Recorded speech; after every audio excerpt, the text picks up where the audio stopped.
least they finally turned the air conditioner off. I know, hope it doesn't get too warm. All set? There's no heat on in my house. Well, the AC doesn't- Here we go. Okay.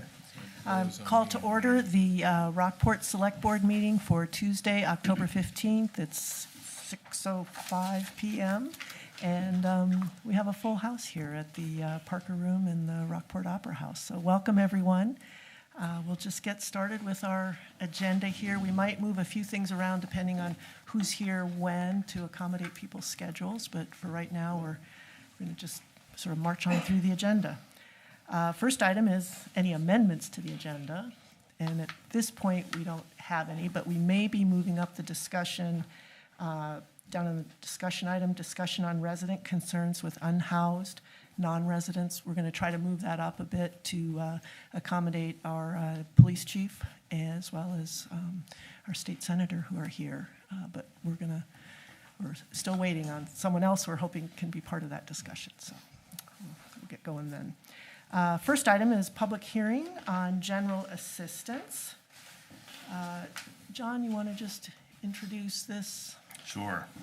This is an annual duty, part of the town's and the state's, frankly, general assistance ordinance. This is an annual update of the maximums, which is provided to the town and is meant to use data gathered within your region, so within Knox County. And this is meant to indicate what the overall maximum amount should be in supporting someone who's needing assistance from the general assistance program. To give a sense of that, and I always do this every year just to give a sense of that, a single person in a household, that amount for a 30-day period is $935. There aren't many rents in Rockport, Maine, or maybe Rockport, Texas. Certainly not Rockport, Massachusetts, that cover $935. But this obviously, as you look through this list here, there are a number of different items from housing to food, heating, fuel. Again, this is about the general assistance program, which is really meant to cover the basic staples of life. And so this is an annual update of these numbers. They are meant to reflect as what's happening on the ground. But as I know, $935 does not go nearly as far as it needs to. So these numbers are fixed, they're set, they aren't arbitrary amounts that the board or the community here could change. This is what's baked into the ordinance, and these updates allow us to use the most updated figures and Diane's here, our general assistance administrator, to update those amounts.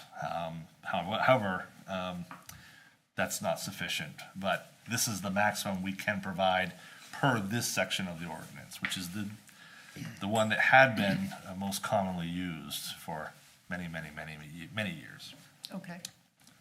And this hearing, I guess we open it up to anybody here who might want to make any statements with respect to, and this isn't, as I indicated, we've got a separate agenda item where we're going to talk more about general assistance and some specific concerns we're having in Rockport that people want to air. This is more of a ministerial action that we need to do to just move forward to implement general assistance in Rockport. And we don't have a choice on that. That's an obligation we have under state statute. So, yes. Is it okay to ask questions? Yeah, come up to Sure. the mic if you Yeah. would, so we can, so people that are, come up to the mic if you would. I'm gonna slide the So chair. people that are watching At can. home, they can't hear you if you're not at the mic. Well, on the. Oh, there's no chair. Thank you, Oh, there's Joe. a chair coming. Pardon? There's Joe. a chair coming Now behind there's you. a chair. Sorry So you about can that. sit. I don't need a chair. Oh, he just Oh, brought one. On the Stephanie, $938. Stephanie, we can't hear you on the microphone. Yeah, you got to probably, You've got to- and if you could introduce yourself first. And- Hello, Hello. is that good? And your name? I'm Stephanie Turner. Okay. And my husband and I, we own Salon Suites by the Sea on Commercial Street. And the upper level, I call it uptown, and then down the ramp is downtown. So I was wondering, just starting off, the $938 per month, I'm clear, is that per person per household? So it's per person in a household. So if you had one person in a household, $935. If there was a second person in that household, that overall maximum is $946. 3 is $1,163 for $1,550. So it goes up on a staggered That's basis. per person. Per Per household. household. Yeah, so you apply based upon the individuals that are in your household. So Oh, okay. And that's is how that that's. cash, or does that include everything? So include everything. So you apply based upon need. What are your areas of need? You identify, an applicant would say, these are the areas that I'm in need.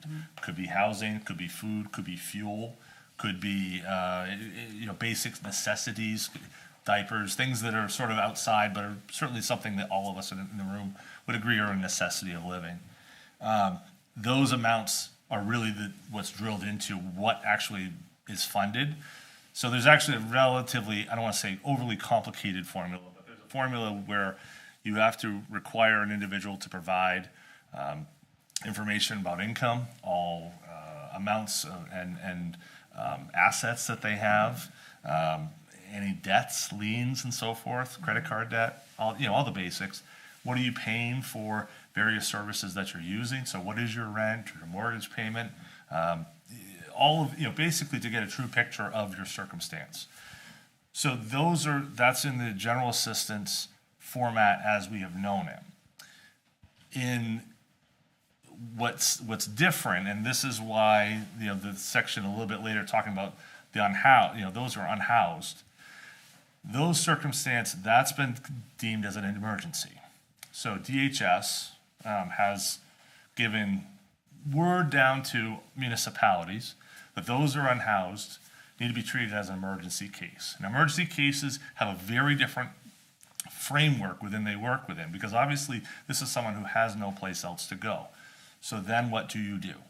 So in Rockport's case, and I don't want to get too far into the other, but I think I have to answer your question best I can.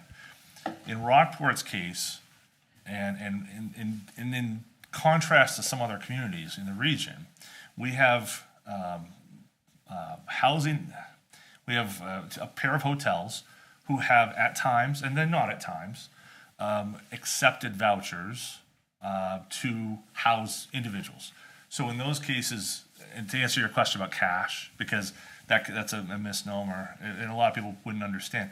So those amounts, if someone is deemed as eligible, whether they're an emergency case or a non-emergency case, the town then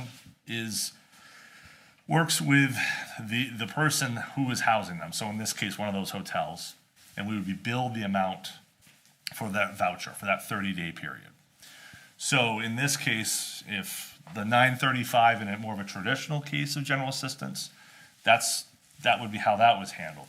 In the case where an individual is unhoused and needs a place to stay, those who would accept vouchers are the only places which we could support within Rockport. And so those vouchers, and that's largely what we're talking about in some of the circumstances with those two housing establishments. So it's sort of I was a general assistance administrator before I came here for like 16 years.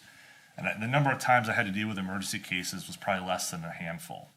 Here, that has flipped, and has flipped predominantly since the pandemic. So we're very much seeing a different way that general assistance is being used, but it's still the state law. It still has its parameters that they're asking us to fall within. And so, in that regard, in terms of what we're talking about here, the same ordinance has to be followed. All towns in the state have to follow that ordinance, or have to adopt the ordinance and follow the state law. And we are obligated to do that. Now, there are certainly particular instances in Rockport that certainly we'll get into later on, and we can hold off. But at least in terms of how this ordinance has changed, it's really gone relatively unchanged for the last, at least the times I've been using it, the last 20 years. So that's my experience with it. Okay, thank you. Thank you. John, do we need to remind everybody that the state reimburses us for 70% of these funds? Great point. Yeah, and in fact, that's a change. That is a change. It has been, because previously had been a lesser amount, and that's something that over the last several years, I can't remember exactly what year it would have been, but maybe 4 or 5 years ago or so, the reimbursement rate, the portion of which of those costs that the town is paying is reimbursed by the state. So what we are obligated to do is do a monthly audit of those expenditures. So, you know, we had 3 people for housing and we spent this much. We spent, 2 people for fuel, it was this much. Submit that to the state then reimburses the community for 70% of those costs. So if we paid $1,000 for rent, we'd get $700 $700 back from the state. That's right. So John, oh, sorry. There's a distinction between the general assistance that we're talking about and then the unhoused thing that we're talking about. As No. far as the dollar amounts, Well, and the ways. Well, the amount that the voucher doesn't necessarily hew to what's on that sheet. Okay, that's what I wondered. But it's the same program that is funding, and 70%, to John's question, Of whether it's, exactly. whether it's 70 somebody who lives in our area, has a home, and is having hard times, or Right, somebody who's right, so unhoused. does someone have to be a Rockport resident to apply for general assistance from Rockport?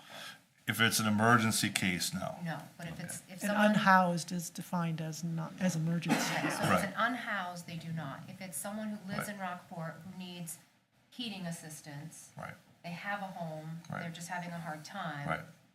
That's different. Mhm. But unhoused, basically anybody from any community could come and request an emergency situation. Yeah. Okay. As I understand, that's the direction we're being given from DHS, is Right, to yeah, yeah, I follow mean, that. I know You we're know, following it- exactly it's- what we're mandated to do, Yeah. but that's A lot of difficult. people have no. And I yeah, had that's no where clue people are about it. having problems, that's- is that's- why does Rockport have Take, to take take the care of? 30% hit. I mean, I understand it, I'm sympathetic to anybody in that situation, but I also understand Yep. the challenges it brings to our town. Quick question. John, is there a maximum amount of general assistance funds that any one individual can receive at any given time? I mean, there's a monthly cap. How Yeah. many months can they be on general assistance? So in the situation, you're an emergency, and once you've housed, that covers a 30-day period. So we can cover that 30-day period. It's an emergency. We obviously want to make sure you have a roof over your head, a warm place to stay. But then, at the end of 30-day periods, they have to come back, they have to file as an average GA applicant, and would have to qualify under those circumstances. But again, when they're unhoused, you have to, you're obligated in some cases to find them a place to be. So right? again, So it triggers to another emergency? So to clarify, they can keep going as long as they keep coming back every 30 days, Right. indefinitely. And until, I mean, I could make a No, soapbox related that's statement, all. but that's, I just- yeah, we'll leave it that's there. That's the Simple challenge we're answer. facing. Yeah. I mean, someone Yeah. could come back for a year. I mean, And let me just say, I think, and there are others in the audience here who've worked with these cases far more closely than I. A lot of these people do not want to be in the circumstance they're in. I want to be clear about that.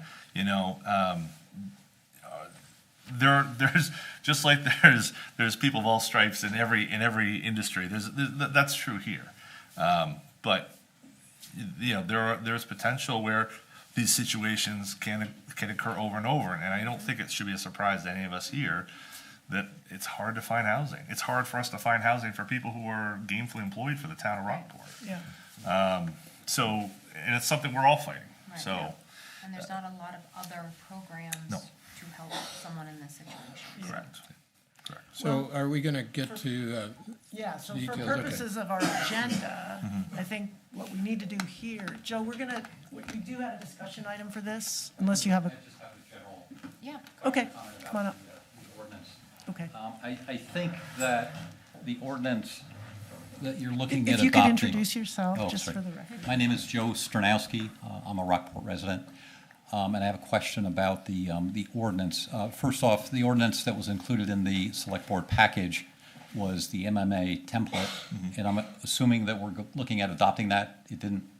It said blank municipality on it. So I wasn't sure if that was a model or if that was really what we're going to do. Yeah. It is, that's it. That's what we're Okay, adopting. so my question is about that. And one of my concerns about that ordinance is that the qualification criteria that's included in there, both in the application and also things for accepting someone into the program and providing general assistance, is that much of the criteria is financial criteria, and that's important. Looking at the person's assets, their income, employment, and so on. The concern is, and I don't know if the town has latitude to add to that ordinance, that model ordinance, is that there are no behavioral requirements, either before they come into the program or after they come in the program, like you would see with someone like Knox County Homeless Coalition or people that run this. And so my comment is that just putting shelter over someone's head may not satisfy everyone's needs. Some of the individuals that enter into this program have other needs. They may have chemical dependencies that might need to be dealt with. They may have mental problems that might need to be dealt with. So my concern is that it's just too narrow in its focus today. It doesn't really deal with the problem. It's checking the box and putting a roof out, but that's it. So if we have the latitude of adding some qualifications for people to go into and maintain that program, and the assistance that goes along with it from caseworkers or social workers, I think it would be a much better ordinance. Yeah, and my understanding is we don't have that latitude. We have the right person hearing your comment. And I think, I don't know at what point, I think we'll wait for our discussion item, but we do have some caseworkers with Volunteers of America who work with Diane in our town office to help folks who do come in under the general assistance umbrella, but also we do try to find the right place for them to get the assistance that they need for other reasons beyond needing housing. So I'm a little confused because we also have this LD 1732 piece of legislation which affects general assistance. It hasn't gone into effect yet? Right, is that- next year. Next year, okay. Next year. But in it, it's amending, it says amending municipalities to increase the provision of assistance from 30 days to 6 months when it's a relocation. And if it's then it's from 6 months to 12 months when an applicant is residing in a group home, shelter, blah, blah, blah, hotel, motel, et cetera. So I thought we just said they could go indefinitely already. Why is this being specified here, John? Well, 17, I mean, I when you have a state senator looking back at you who knows this issue, I feel a little bit out of place, but I'll do my best to try to answer in municipal Penny, feel wonk free if language. So from the municipality side, there's a view that LD 1732 broadly expands the responsibilities of the municipality in the area of offering general assistance. And not only that, but I've likened it akin to creating 400 DHS offices across the state of Maine. It's requiring trauma-informed services. So basically, all of our GA administrators are trained to treat those who are in traumatic John, situations if we and could the like. streamline this a little bit. Well, I'm trying. I'm just interested in the 6 months to a year difference, that's all. I can't get into what the differentiation between the GA ordinance that we have before us and what this section of law that And it they're may mean that you don't have to come in every 30 Snapping it days in. to re-up, but. I don't have that So yet. the And answer they- is we don't know. right, and Okay. I mean the rulemaking's got to go through. There's a lot that still has to go into that, and I would certainly hope that the newly elected legislature might try to make some changes beginning in January Okay. to perhaps make it a little more friendly to municipalities, because it is a heavy lift. But the big picture is this is something that likely we will have to contend with, and it does change the way that a town of Rockport, who has traditionally dealt with GA over the last 100 years or whatever it has been, as fuel assistance. Hey, I gotta fuel my, put number 2 in my heating tank, so I've got another 30 days of fuel. That's what the program really predominantly had been used for. And now it is transitioning into a different need. And I think there's a bigger question to be asked about, is that really the purpose? Is that where we should be? It's certainly, it's filling a need right now for people who need something. But is that the best way to do it? I'll let others answer that question. Okay, anything else on the public hearing for general assistance? And we'll be voting on adopting this ordinance subsequently. So I'll close that public hearing. Now we have another public hearing on our referendum election for the special town meeting on November 5th. And we've got, let's see, we have 10 warrant articles. So I'll just briefly ask if there's any comment on each of the warrant articles. The first one is, shall the town adopt the amendments to the Rockport Land Use Ordinance regarding Chapter 300 definitions? That's sort of cleanup. Is that yeah, I can tell that. Sorry about that. So the first item, Article 2, shall the town adopt the amendments to the Rockport Land Use Ordinance regarding Chapter 300 definitions? And that's really some cleanup work. Any comment on that? Next is Article 3, shall the town adopt the amendments to the Rockport Land Use Ordinance regarding Chapter 500 nonconformance? No comments. Shall the town adopt the amendments to the Rockport Land Use Ordinance regarding Chapter 600 administration? Any comments? No comments. Article 5, shall the town adopt the amendments to the Rockport Land Use Ordinance regarding Chapter 1300 site plan review? Any comments? No comments. Article 6, shall the town adopt amendments to the Rockport Land Use Ordinance to place fire prevention and protection ordinance within and to be known as Section 609, Fire Prevention and Protection, and with proposed amendments to definitions accompanying fire prevention and protection? Any comments? No. Next, Article 7, shall the town adopt an ordinance to be known as licensing, business and others? Any comment? Okay. Article 8, shall the town adopt an ordinance to be known as the Rockport Pole Ordinance? Any comment? No comment. Article 9, I'm not going to read that one. That goes on.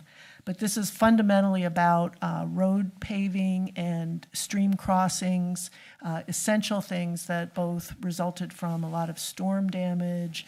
That October storm, the Halloween storm, which was some years ago, we're still having to make repairs based on that, and other storm damage.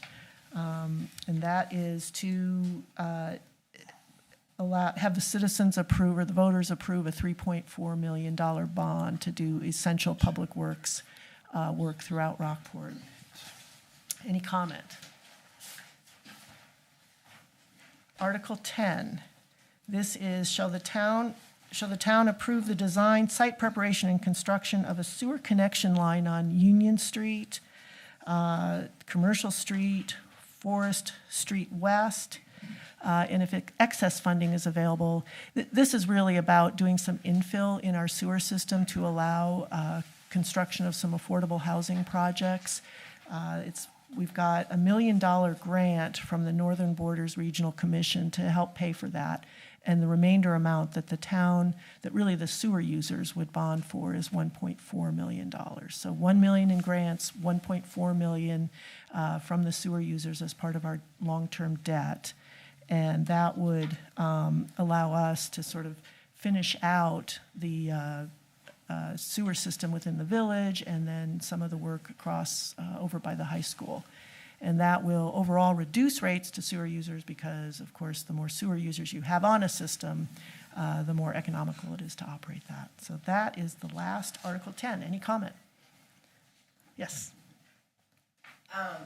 Could you come up to the microphone and introduce yourself, please? Hi, my name is Rose, director. I live in Rockport. I was just wondering what affordable housing meant. How do you qualify what that means?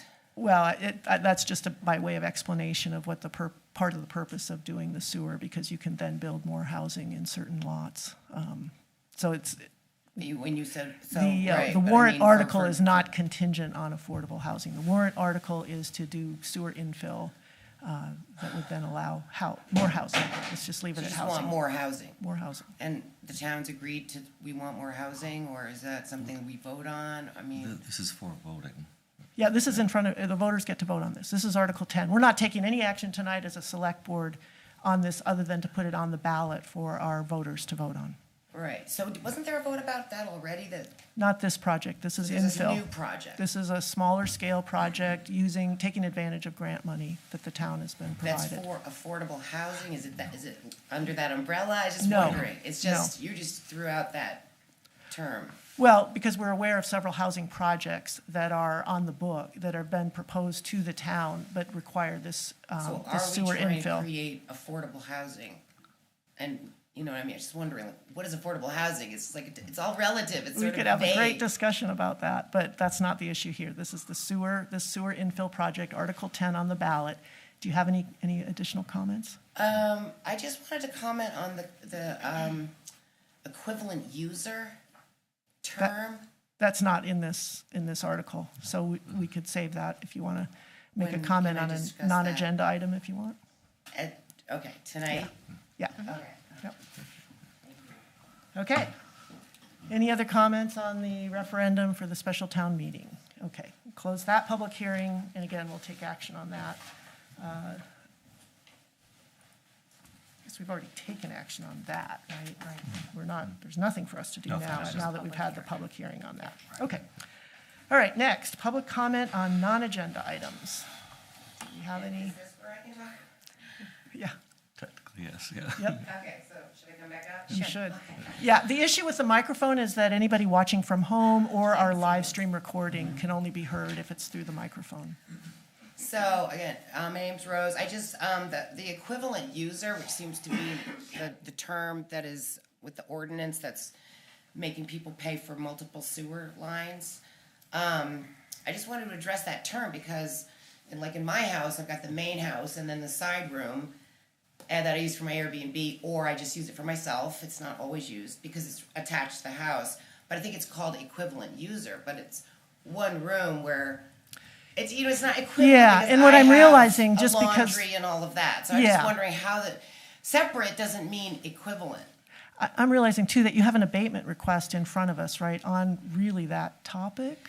Yeah, I do. And I know- I'm just wondering also, when you're paying for 2 sewer lines, but you only have one to support, Yeah. where does the money go for the second non-existent sewer line? That money, because it comes into Right. the town, but it isn't supporting the sewer, because there isn't a second one, so where does that money go? Was my Yeah, and I think question. what we should do with that, just given the number of people here and the amount of items that we have on our agenda, because there is an abatement request from you pending on that, and we will be addressing the equivalent user in a broader Yeah, because context that for all our matters to sewer everybody, users. not just only me. Absolutely. Yeah, Right. yeah. So- So thank you, and we'll. When do we're- okay, so Yeah, we're in the process of gathering data from, it's. about the term equivalent user meaning something that And requires how many entire- equivalent units, various properties are allocated. We want to make sure we're being consistent in how we apply. And the- also, it needs to make sense. Absolutely. I And so when totally- I'm paying for something that doesn't exist, I feel, wow, that doesn't make sense. And We- so where is all that money that I spent over the last 8 years? Where did it go? Yep. Because it wasn't to So support the that's sewer. sort of what we've been working on, is Yeah. coming up with a consistent policy that applies fairly. Right, because it's so- about the number of bedrooms as well, and that too Yep. didn't make sense to me because it has nothing to do with Yeah. use, right? Bedrooms Yeah. and, so all Okay. of it, I'm trying to make sense out of it. Yep, we're getting to that, but Okay. not tonight. Oh, Okay, thank you. I think we have another. And we have another comment on non-agenda items? If you don't mind, I'll stand. If you can be heard, that's the key, is that you can be heard through the microphone. How about that? Easy on the microphone. Oh, sorry. Yeah. Yank the- Jeff Let me shaking see. said no. Yeah, sorry, Cord. Try not to make a scene. I know, I don't know what happened to the podium we used to have. We'll get it back. Let's get it back. Some of you know me already. I thought it was important that I come tonight and introduce myself formally to the Select Board. My name is Gordon Page. I'm a candidate for Knox County Commission District Number 3. I wanted to come and say hello tonight to you and to others. Hey, Sarah. Gene? I didn't know you were there. The fact of the matter is, there are two candidates running for District Commission, Commission District 3. I'm running as an unenrolled independent candidate. As part of my background, I've served on the Owl's Head Select Board and on the Board of Assessors as chair. And most recently, I served as the interim county administrator for Knox County in the absence of the former longtime administrator. I stepped off of that in June when a new person was found. I just feel that my background in business and nonprofit and in municipal activities gives me a great deal of experience and knowledge to do the job. So I just wanted to come and say hello. Great, thank you. Thanks very much. Okay.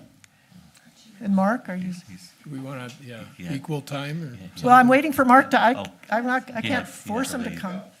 Oh, I he think he had had to to leave. Oh, I'm sorry, Mark Yeah. Ratner had come, but, yeah. Okay. Keeping the Well, he peace. must be off on other He could- Maybe to the other Camden campaign Select Board. ventures. To the Camden board, yeah. Okay, so moving along, we now have John, our town manager, report and update. Yes, well, the big news is that today was the first date for property taxes being due, the first payment. For those of you who came in after the 4 o'clock buzzer, like unnamed members of my family, you can pay online. There is an online service that allows you to do so. You can find it on the town's website, as well as a QR code on your tax bill. That's a very handy dandy trick, and certainly avoids you from receiving any interest on those late payments. So please do that. As you all know, Election Day is Tuesday, November 5th. Anybody who's driven down the road knows that's the case. We are, once again, we'll be using the library as our polling place. It's certainly a different setup than what we've done in the past, but we can get far more parking, thanks to some assistance from Public Works. Police Department will also have some firefighters out there working to ensure that the parking is moving well and people can get in, get out, and do what they need to do. We'll also have additional handicap parking available. So those who have a difficult time getting around, we'll make sure that people have ability to get really close to the library. Yeah, John, I know you go for it. Well, I like using the library for community functions. But I'm just curious, why did we consider the Opera House instead of the library? Because then the library has to be shut down for the day. Yeah, so when we had to move the polling place, the Secretary of Oh. State's office was looking very closely at all of the potential options and did not like the first option or the second option. But the third option, being the library, was their preferred choice. And largely it's because it's a recently constructed building that has to meet ADA. I would hope that at some point in the near future, there is a point where perhaps there's a holiday that coincides with Election Day, which will allow us to use the schools. If we were able to, even in a regional sense, use Camden Hills Regional High School as a polling place, it would, and even if that included multiple communities to do so, I think that would benefit our community in a broader sense, Rockport, but also beyond. Camden also has some challenges with their polling place and ADA accessibility and all that. So I think this is the best of a not so great situation. I don't think it's a bad situation, but I'm very thankful for our staff who pitch in extra. It used to be that we'd go to the polls, it'd all be our neighbors and our third grade teacher or whoever we'd see. And unfortunately, it's harder and harder to find volunteers, and also the long hours and the strange things that occur now in elections. And I don't even want to go into that, but we all know it. We see it on the news, and the things that we have to talk about with our poll workers about, if there's an accident, what do you do? How do you secure the ballots? It's a weird world we're living in, but we are there. So So it was Shauna, I can't, sorry, I'm mispronouncing. Shanna Bellows, yeah. Shauna Bellows made the decision to put it at the library. Well, I don't know if it was Shanna or if it was Staff. the staff underneath her who run the elections, but But it's her office that makes that decision. they have to approve. That's all I wanted to clarify, John. Yep. But in terms of parking, we're gonna have parking available all the way up Union Street, up to Grafham's, all through Central Street, both sides. We're going to down Russell Avenue. We really want to make sure people feel as though that there's a place that they can park and get in and get out. The other thing I would just say is, getting in and out of the town office parking lot on election day was its own special, challenge itself. So, I certainly understand that there's long-term issues with parking in Rockport Village, but I'm hoping with the added support we have, we can make it as seamless for everyone. On the plus side, I would say we already have 700 plus absentee ballots requested and or cast since we first received ballots a little over a week ago or so, which is a phenomenal number. And a lot of the people who came into our office today to pay their property tax payment, they were also voting. We've set up a second booth in the lobby, so people can go in at any time. Things hopefully will slow down a little bit in terms of people coming in to pay their property taxes, and they should be able to just vote. So if we can get 700 ballots cast, that doesn't mean they're all cast, but it's a really easy opportunity for people to use the town office and the availability there. The other thing I would just add is we also have that drop box available. So if you don't want to vote, then you can take your ballot with you. You can come back, and there's a drop box right outside the front steps of the town office, which is a really easy way for people to cast. So today is the last day, however, for those who have not yet registered to vote, to do so online. After today, you can come into the town office, or you can come in to the polls on election day and get registered. So it's really easy. I have all those links in my report. This is the biggest, a presidential election is really one of the biggest projects that the town undertakes every 4 years. And then we have the gubernatorial in every 2 years, or every 4 years, but on the opposite even year. It's really important we do these well. It's really important that this is the one time, sometimes maybe one person who registers all the cars in your house, or who knows. But this is the one time everybody touches what town government can do. And so our staff take it really seriously, and we want to make it as easy as possible that everyone can have their voice heard, whatever that might be. That's our job, is to do that. What you put on the ballot is up to you. So everything in between, that's our job. So anyway, exciting news there. There's a lot of dates I put in my report about the harbor. Want people to please check that out. Dinghies need to be out by the 23rd. We've got kayak due dates of getting those removed by November 15th. And the more exciting one, Holiday on the Harbor, on New Year's Eve. So everyone should know that's December 31st. Moving through, we have hired our final staff person for EMS. So we are, as of today, fully staffed. We have all 8 positions filled. We are excited to have well over 100 years of experience for the paramedics that we've hired. We have advanced EMTs on the other side of it. Some have been serving in armed forces as medics in war zones. It's really a really good group of people who are coming at from very different perspectives. So excited to get that started. We are moving ahead with the next phase of that, which is applying for a transport license. That will occur, the hearing on that will occur actually the day after the election on November 6th. So Chief Peasley and I will be taking the trip up to Augusta to make that request. They've already completed a number of reviews of our situation, our station, our ambulance and the like, and so this is really much more about the service and the actual license approval. So looking forward to the next steps in that quest. Obviously, the biggest stumbling block, or the only stumbling block remaining aside from licensing, is the completion of the West Rockport Fire Station. We have a meeting tomorrow for a status update. We are hopeful of moving in sometime next month. working on, I'll know more about what that date will be, but obviously the earlier the better, because the sooner that is happening, the sooner we can have our staff working the schedules to which we had hired them. So more on that to come. And then the last thing I want to just get into briefly tonight, we have a number of roads projects who are still going on around town.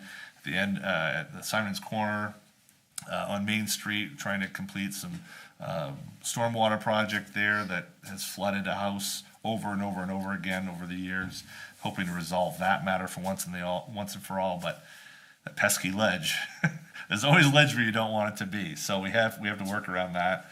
We obviously, those who've been on Main Street here through the village, that sidewalk is now in. 8 inches less per the budget committee's request. But drainage looks good. We have risers going on, and paving will be occurring hopefully over the next week or two. That project is really coming together.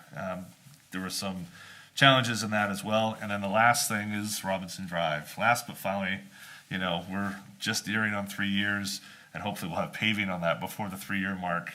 We can blow out the candles on Robinson Drive. That project is, as I include the picture in my report, the wing walls are up, compaction, and really the next phase is trying to straighten out the road. There's a little bit of a bend in it we're trying to get rid of, so it's a little bit more of a straight shot to the intersection. And then removing the old intersection, or old entrance, I should say. So things are moving. We're happy. It's exciting. Great. And hopefully we'll be on the road with that project. So Good, thanks, John. Any questions for John? Nope.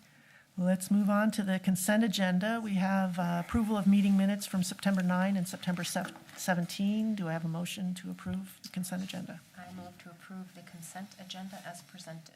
Second. Any discussion? All those in favor? Okay.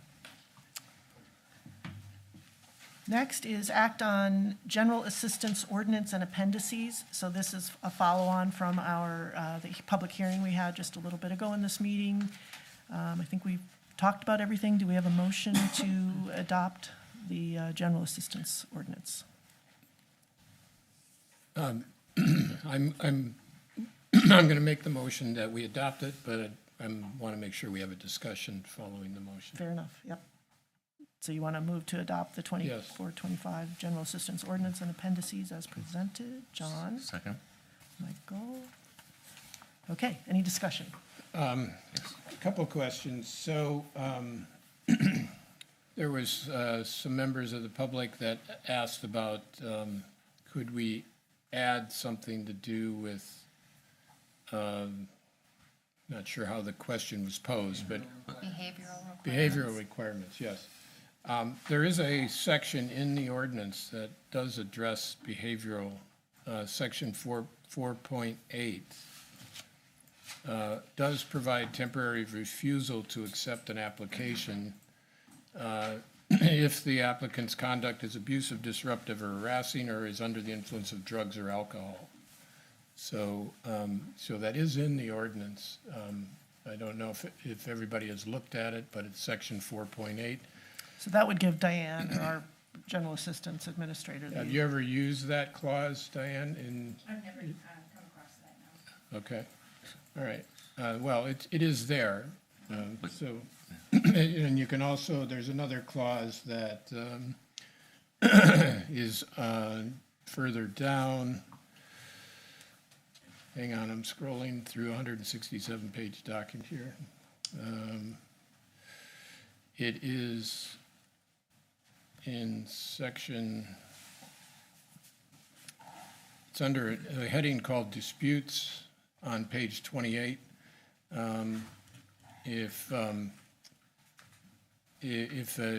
This is interesting because it says when the administrator believes that an applicant is a resident of another municipality, but that municipality disputes its responsibility, the administrator could notify DHHS, and then they get into a question of eligibility. So again, there are some aspects to this to where if you wanted to say no, you could slow it down anyway.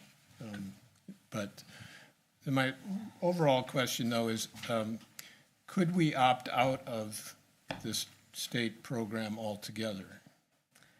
My understanding, John's conferred with our legal counsel, and the answer is So no. we have no choice but to do this, so just to Right. make sure that's clear to everybody. Yep.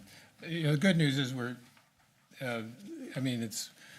we'd like to make our own decisions about things in our own town, but if this is going to come from the state and we have to do it, at least they're giving us 70 cents on the dollar Right, back. in the process, so.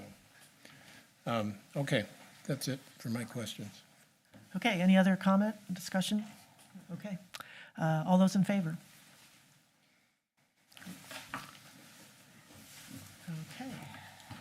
So this is the point at which I would like to have a motion to move up the discussion on resident concerns with unhoused non-residents, which is under discussion items, and move that into, for the next item on our agenda, just so we can So moved. get people moving. Okay, Michelle, Kim.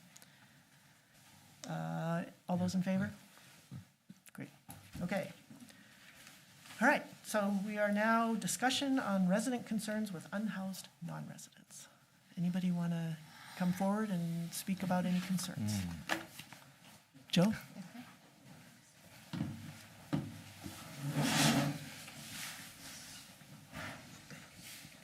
Good evening. My name's Joe Stronowski, still a resident of Rockport so far. Thank goodness. I had sent a letter on behalf of some of our neighbors, just presenting the problem that we're encountering in our neighborhood, Ben Paul Lane, which is behind the Schooner Bay Motel, behind what used to be Three Dog Cafe. It runs parallel to Route 1. It's just one block up Beach Hill Road. And so, if I can, I'm not sure everyone on the board is even aware of what's going on. So if I can, I'd like to just summarize our view of what we think the problem is. I'm not sure where the agenda title came from, in that I never said anything about unhoused or non-resident. I think that's data that maybe you have that you'll share with us why that said that.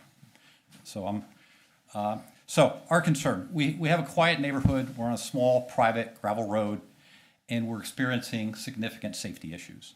Strangers walk through our private property, not the road, through our property.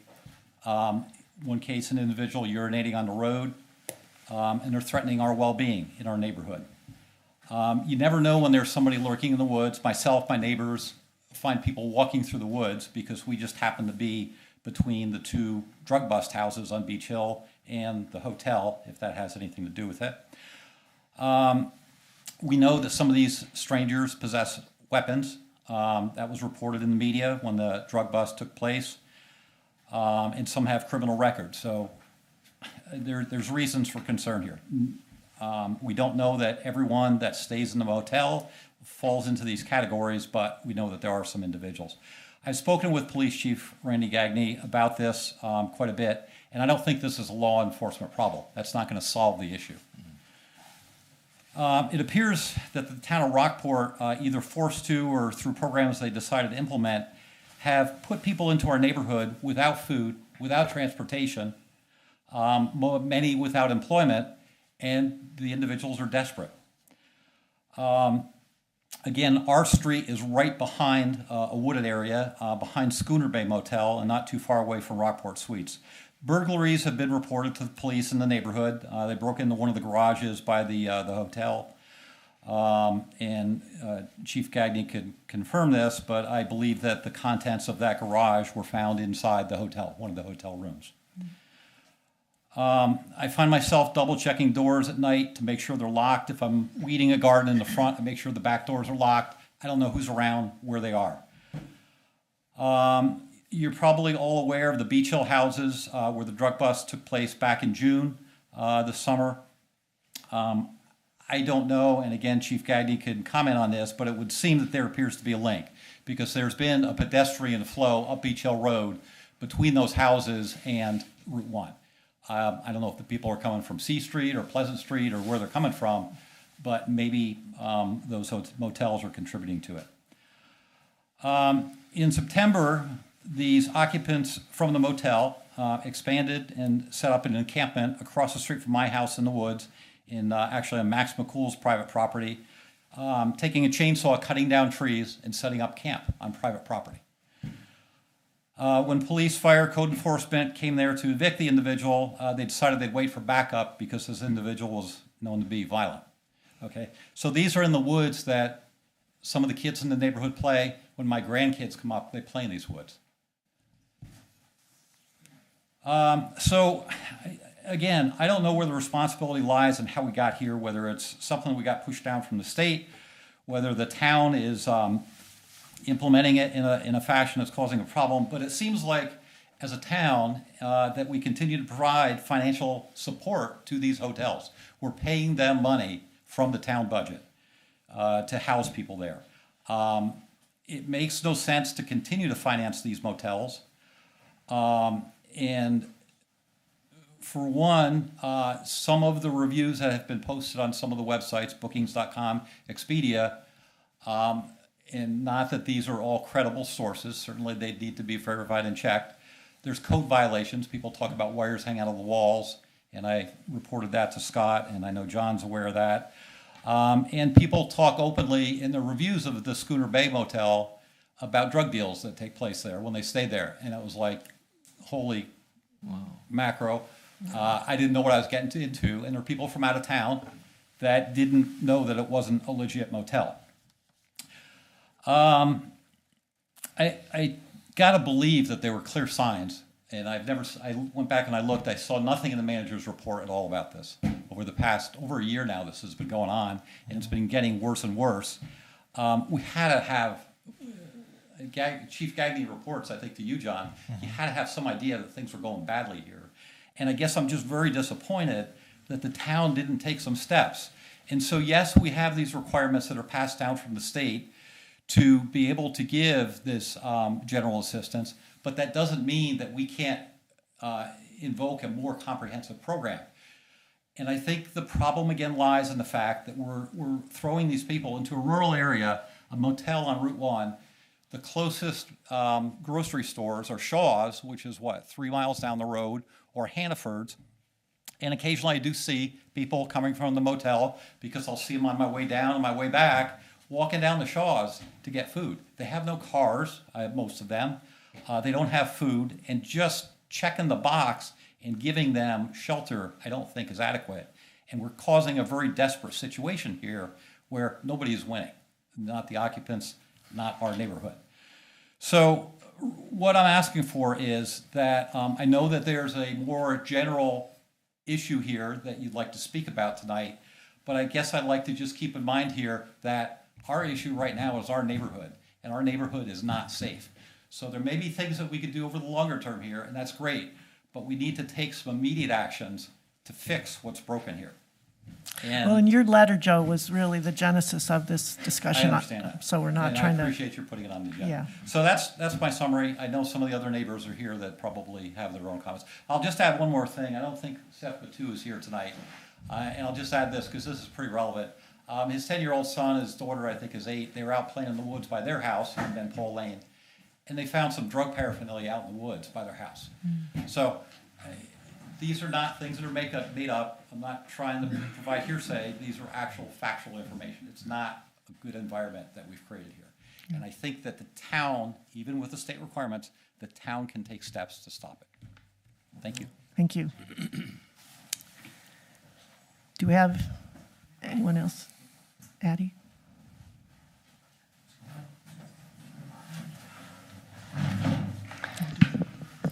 Good evening, everyone. My name is Adi Govinda, and this is my coworker Quinn. Hi, guys. We work with Penn Bay Medical Center. We are community health workers serving Knox County. And part of our coming today is we wanted to introduce ourselves to everybody and explain a little bit about our service that we provide. Community health workers are people in our community who are working towards connecting community members to social services and different community resources. We work with people who are struggling with various aspects of their lives, and we help them formulate different wellness goals that they want to work on. And we follow them up for a 90-day period. Often we're handing them over to case management at the end of that period, and we help facilitate their access to different services that they need in that period. So when I'm hearing this gentleman's explanation of some things happening in the town of Rockport, I'm moved by compassion to share that there are some resources that could be accessed, that is offered by our hospital, to give these community members who have limited access to resources some support systems to access resources that are available. Unfortunately, we can't make houses appear, so the homeless problem will remain until the towns and the state in general addresses them more appropriately.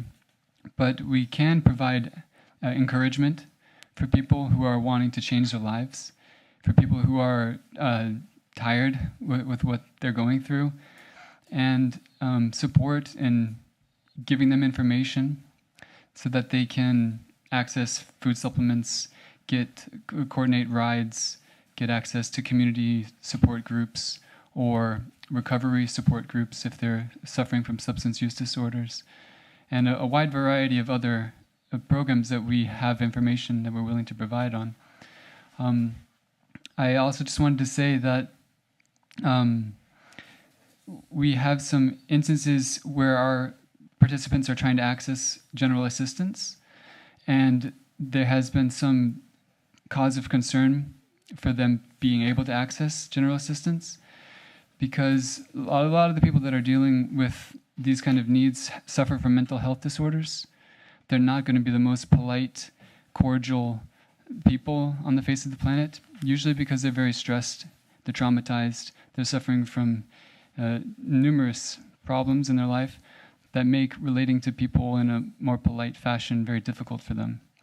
And so when I hear about these reasons to deny people on the basis of certain behaviors, I kind of get a little uncomfortable with that, because I wanted to remind everybody that these people are not well trained in social etiquette, and they've had many traumatic experiences that have inhibited their development of those sides of their nature. And so I'd like to stand up for them a little bit here, that some erratic behaviors or some expressions of anger may not be a sufficient cause to deny them help, because they are in need of help. And the more we deny their help, the bigger their problems will get. So I know that's probably a part of the ordinance that can't be changed, or I don't know much about the politics, but I know there's some discretion for people to consider those points. And so I wanted to share as part of my advocacy for the people that I'm working with. And I'll turn it over to Quinn to see if you'd like to say anything. He summed it up very well. Thank you. Thank you. Yeah, we do a lot of work with individuals, and we have a lot of success stories in just 90 days. So if you guys know anybody needs help, send them our way. We do work for 90 days, over the age of 18, no insurance, no cost. We're not crisis, and we can't drive people, but everything else in between we can do. Great. Where do you guys get your funding from? We're privately funded from funding that comes from a donor from the hospital. So it's through the hospital, but it's an individual donor that pays. Okay. Yeah. And if I could just clarify, I'm all in favor of giving people with mental health issues the support they need.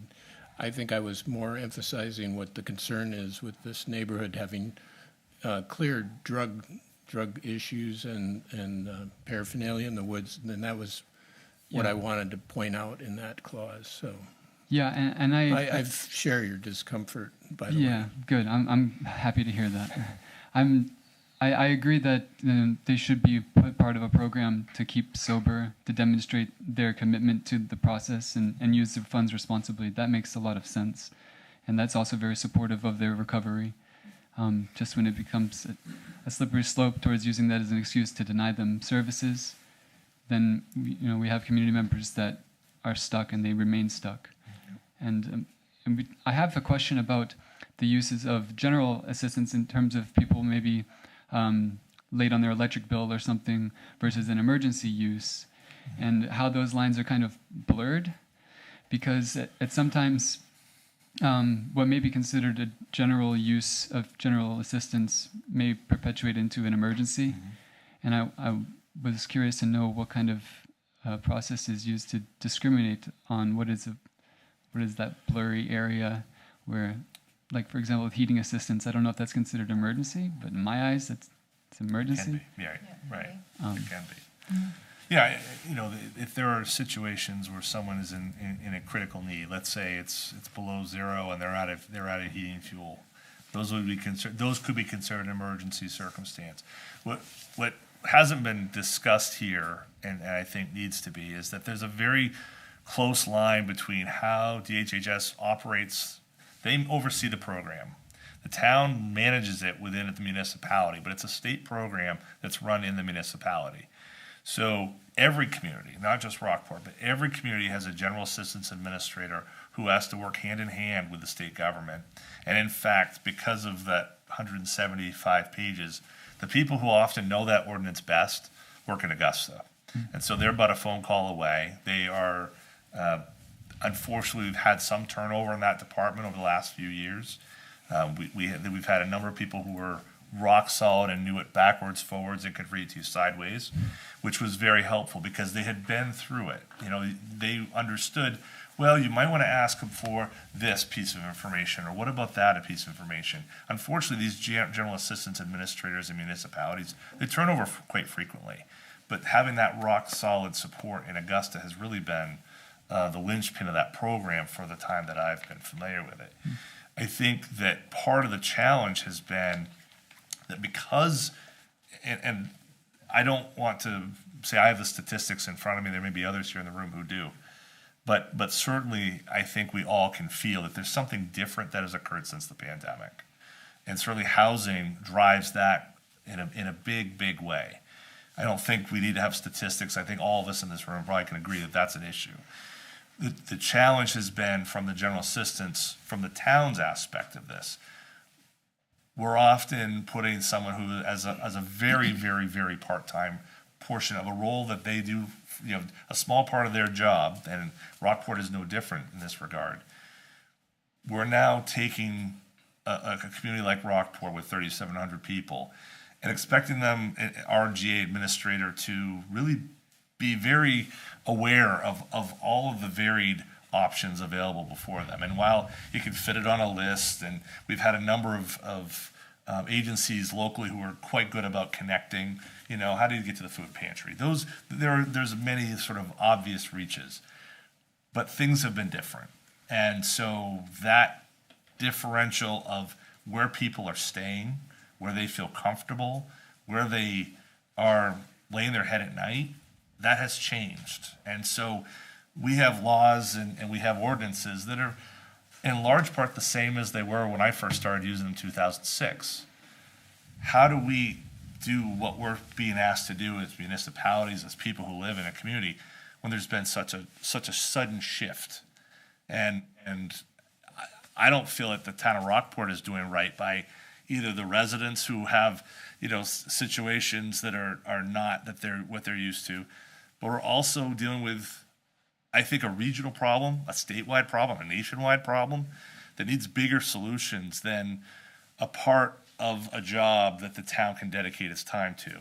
And I want to say this in terms of the town's aspect of this.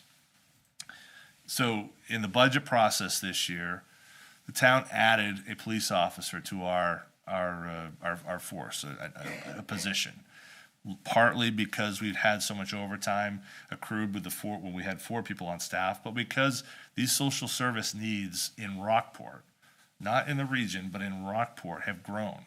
We do have the hospital here. That's a big part of what our officers do day in and day out. But these 2 hotels are a big part of also what we're doing day in and day out. And we are also, now we've become effectively a de facto service center. We're drawing people into Rockport for various reasons. So we have these issues. And the other piece that we've added a police officer because that is an issue in Rockport. Our officers are busy all the time, particularly those working the day shift. But secondarily, we also added a contract with VOA to assist our general assistance administrator so that we have staff who can connect these people who are putting in, who are in desperate need and need help that Rockport can't really provide. And so that's been a very fruitful relationship. Allison comes in every Wednesday and Sorry, didn't mean to call you out there, but she's been great in terms of working on our list of those who apply. And let's be honest, a number of those people have applied in a number of different other communities. And so there's a lot of overlap, and us being part of that conversation and part of the dialogue of those that are in need can make sure that we're more efficient in where we're spending our time, if we're looking at that side of it, but also ensuring that we're trying to get help to those who do.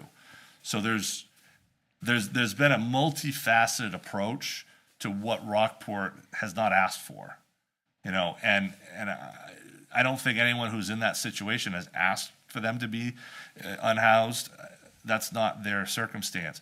But frankly, the town of Rockport is doing the best it can with the laws it has and the situation that we all face. There's not much more Rockport could do from where I stand. Now, we can talk certainly about other ways and other avenues we could get others involved, but we are as forward-thinking on this as any community in the Mid-Coast, and given our size. Could you add the reality that, if I understand, is still the situation, that Rockport has the 2 hotels that take general assistance money? Yep. But other towns surrounding us don't. Right. They don't have any places. Okay. Rockland, Camden. So any people that are homeless, for lack of a better term, and they're looking for sometimes they're told, oh, Rockport. Right. They have 2 hotels there. Go to Rockport. And so it's all funneling here. And that to me seems, and I don't want to signal out any of the other towns, but this is just the reality of what we've got. Right. And we have the assistant for the town manager is also the general assistance person we have in our town. Mm-hmm. And with these new laws coming on, it is basically in fact that she is going to have to be a social services worker with all these professional skills needed that was not in the training, you know, of her life, you know. So that is the scope of what we're dealing with. Yeah. And hopefully we can provide some relief to that. Yeah. So that's why we're I'm delighted that, you know. And we want to extend the services that Allison are providing so that we can kind of support as best we can. So. Absolutely. And I don't know what's happening with those 2 particular properties. I've heard a rumor that they might be purchased by somebody and cleaned up, but I don't know anything that's really happening. I've heard directly from one of the owners, one of the managers, that they are no longer accepting general assistance, and they're not participating in the program. So if that drops it down to 1 hotel. If someone comes in for housing and we have no place for them to go, that can be the end of the conversation. Right. So that's assuming they don't go to an encampment that somebody has built at the back. Right, because that's what's going to happen next. But Is if there's nowhere for them to go, they're going to make their own. That's right. I mean, that's So that's not a good option, I don't think. But right. Yeah. That's the problem, right? Is that there's solve one problem, create another, right? Shuffle the problem off to some other. One thing that we've seen a lot, and I'm not going to call out other, just as you aren't, I'm not going to call out other communities. I'm not going to say who they are, but there are other communities in our region who shuffle off those who would be applicable and would receive help to other communities. It's happening. Yeah. Now, how does that work? How does that, you know, and I'm not just saying Rockport, there are other communities that happens to. This is bigger than Rockport. It's bigger than Knox County, and it's from, if I were putting on my state senator hat, maybe if I could borrow it for a second, it's an expensive problem, and it's multifaceted. And you know, we're talking about just one community with 2 hotels with vouchers and a GA program that's pretty, you know, it's pretty clear what it does and what it doesn't cover. And boy, we could be doing this for a long time trying to figure out the right solution. And I don't know how, it's a big lift. It's a big lift for, oh, hi Vicki, didn't see you in the back here. Sorry. State rep, Pat, either one. Okay, sorry, I'll let Vinny do it, so. So I know we have other residents who want to say some words. Our we police also have chief. Chief Gagné is here, and I know he's on he's got to run off to another meeting, so I wanted to give him a chance to speak. I appreciate both of you for, thank you. So I just want to give our police chief a minute before he has to leave, so we can hear from him, and then we'll continue getting comment. Thank you. I have to be, first time in 7 years, I've got to be at 2 select board meetings in 2 different towns on the same night, so the streak is broken. I did have a great talk with Joe a few weeks ago, and just to let the residents know some of the things we're doing. I can't confirm or deny anything on an active case, so I won't go there. And I try not to give the other team the playbook as to what we do for security planning, because that makes no sense. So as far as the 2 houses on Beach Hill, one of those houses is now under the possession of the town of Rockport and was as of the day the drug bust took place. So as soon as we cleared that, we did fortify that so nobody could get in. They had made some entries in it. We went back and refortified that and have not had that issue since. When I talked to Joe, I told him that we would increase our police presence in the Ben Paul area. So I have our And just to clarify, the town owns it through the tax lien process. It's not like Yes. we're out acquiring drug houses. No. Let me finish my thought on that. Sorry. We've increased our patrol presence there, so if the residents have seen the cars going through there on a more consistent basis, we totally understand that this is something new to that area. How it got there, why it got there, is nothing we're going to settle here. The 2 gentlemen that just spoke here hit the nail on the head. These things are linked together. Drug abuse, mental health, poverty, homelessness, unhoused. And we're seeing some of that, which we're not used to seeing in these communities, but it is coming this way. And I think the towns are taking the right steps to address those issues. Our friends from VOA, Tia and Allison out back here, do a great job in both of our communities. We share them with the city of Rockland. So we are taking those strides to help those that need that help. Absolutely. Some of those people do not want, I don't say they don't want the help, but they don't want it from law enforcement. So that's why we partner with these people to help. And I've seen it. I've seen it work since we've been doing this. This is our 2nd year for Camden and Rockland, Rockport's 1st year. The inroads that Allison has made with some people that were very reluctant to take help or were fearful of law enforcement has bridged that gap, and those gaps wouldn't have been bridged without her help. So I can't say enough good things about the partnership we have there. For the people on Ben Paul Lane, which I know a lot of them for many years, we ask that you be a partner with us. People are reluctant to call the dispatch center when they see things sometimes. We ask that you give the dispatch center a call. The business number for non-emergency is 594-5656. Ben Paul is a private area. If there's somebody in your area that is not somebody that you recognize or know, give us a call. We'll send a patrol car up and we can talk to those people. Might be somebody just inadvertently taking a shortcut from Richards Hill out to Beach Hill Road. But it doesn't hurt to stop and talk with them and say, hey, did you realize that this is a private area? So we're willing to do that. But I want you to know, we're making checks in through there probably anywhere between 1 and 4 times a day. So flag the police officer down when you see him, introduce yourself, let them know who you are. But we do understand that is a very big concern. If these places that do take general assistance now change their model, that's up to them. But until that time, we still may be having similar issues. I will caution anybody that comes across drug paraphernalia. Fentanyl is extremely hazardous. Do not touch it. Call us. We will come and remove anything like that. We don't want anybody to be contaminated. We've had officers, not in our department, but around the country, contaminated on traffic stops who have had to be Narcaned back. Canines that came into contact with it. It's terrible stuff. So please. They don't. And, unfortunately, some 10-year-old that finds that is very scary as hell is what it is. So I know we don't want to educate all of our 10-year-olds, hey, But if you see something that doesn't look right, please don't touch it. I'd just as soon have my crew come up there and get it out. Some of these investigations take a long time to put together. The investigation up on Beach Hill was a partnership between multiple agencies that took everybody working together to put that together. Takes a little time to go through the system to prosecution. I don't know where that's standing. It's still pre-trial right now, but hopefully we'll get those wrapped up at some point. The one house we were able to board up.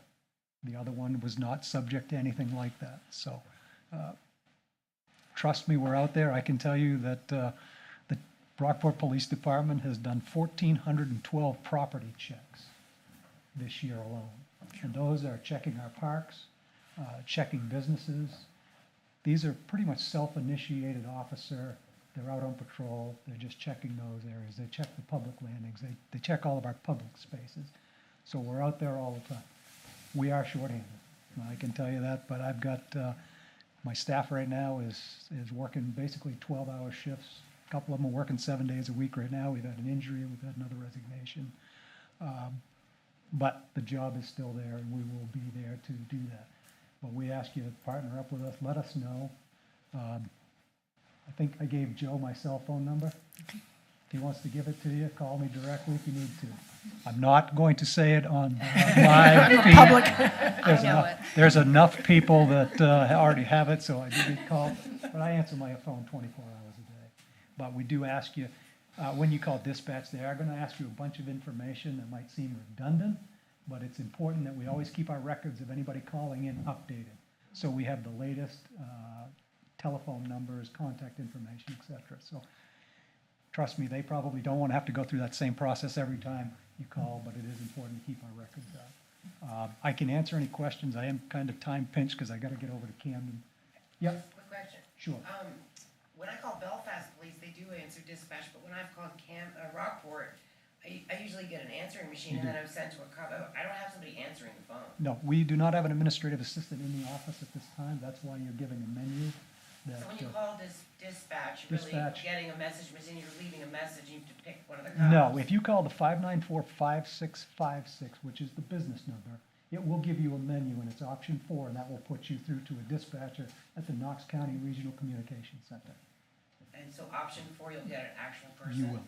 You don't have to choose. Because how do you choose between all the police officers? I don't know which one to choose. Excuse me, I think She's talking, if you call the Rockport Police Department, you're going to get that menu. Yeah. If you call the 594-5656, that is the business number for the Knox County Regional Communications Center. Can we put that on the thing? I mean, if I call Rockport PO, couldn't I just have something that says call Knox County? So we upgraded our phone systems, and I think we had an issue with a line that was a direct line down to there. And John and I was talking about that the other day, that's something we've got to get, is it GWI, to come back over. Yeah, And just give us the number to call. Yep, we're in hopes that we can get that rollover number right back on there. So how long would the response time be? It's immediate. Okay. Because But not when you call just the regular number, if you to call leave a the- message for a particular. Right. Then you don't know when you're gonna get a response. Right, so if you call the 594-5656, option 4, that will get you a dispatcher. And that'll get you somebody that will dispatch an officer to whatever the situation is. Right away. Yep. Of course, 911, trust me, I get people call my cell phone because they can't think of who to call when there's an emergency. 911's pretty simple to remember. Call that if it's an actual emergency. And I ask you to do that in your neighborhood. And where does that call go to? That's the dispatch center as well. Okay, the 5656. 5656 is the dispatch center, and 911 is direct. That's not an option. That'll take you right to a live person. We ask that you not use that unless it's a real emergency. Any other questions? I'd like to just thank Randy and his team of officers for doing the extra patrols and recognizing the problem and supporting us. I appreciate that. Well, thank you, and We've seen you on the security camera. Come by. That's great. Oh, and if I can throw this out there, anybody that has those security cameras, we're always willing to look at your footage because it helps us greatly. And just about every place has them now, so anytime you have something like that, Make sure you've got it uploaded, because it could be something that, it might be days before we find out something or have something reported, but any of that stuff is always valuable information for us. So, if you're done with me, I'm going to drive the speed limit again. Thank you, yeah, Thank you. speed limit. Thanks, Chief. Sure. If you go the back road, you can go faster, Randy. Two tall women coming to sit down. Okay. Yes. Hello, everyone. My name is Allison Richards. I am a community liaison officer with Volunteers of America, and I'm the one that Chief Gagnon was talking about. I'm partnered with them, and I'm also a resident of Rockport. So I live in the community that I serve, and I see what's going on, and I hear you, and I feel you, and everyone deserves to be safe in the community that they live in, for sure. But I think that the problem that we're facing is a lot bigger than homelessness, is what those two gentlemen brought up from Penn Bay Medical Center, just about, what are the causes of homelessness? We're seeing people with substance use disorder, with mental health disorders, co-occurring disorders coming through. And those are the people that I try to get in contact with to give them the correct resources. We do have transportation through our program that I can bring people to different homeless shelters, sober living facilities, to the AIO food pantry in Rockland. So we do have that resource, which is a huge asset to us. But yeah, it's just, it's a bigger problem that we all need to discuss further, but I'll let Tia talk too. Hi, I'm Tia Poulin. I'm the Diversion and Deflection Program Manager for Volunteers of America. Allison is my employee, and a fabulous one at that. I just kind of want to applaud Rockport for what your town manager was explaining, putting funds into not just, general assistance and helping house people, but somebody like Allison to come in and do what some of your residents have been asking for, right? Allison is what I like to call a resource broker. So she's not providing treatment. She's not kind of doing any of that, but she has a wealth of knowledge about resources in the area, and she's able to build relationships with folks who, like Chief Gagnon said, maybe struggle with law enforcement or authority or whatever else because of their history. Allison is great at building relationships with these people.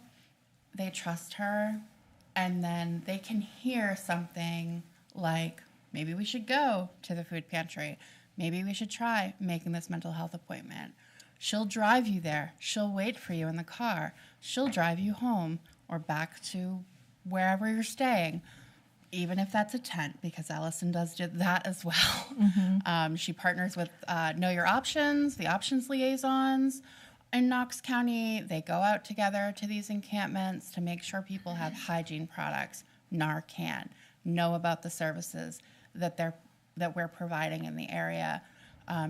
She did that a few weeks back, met a couple of people who wanted medication-assisted treatment.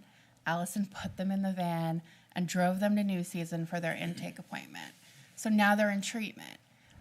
They're still unhoused. They're still struggling.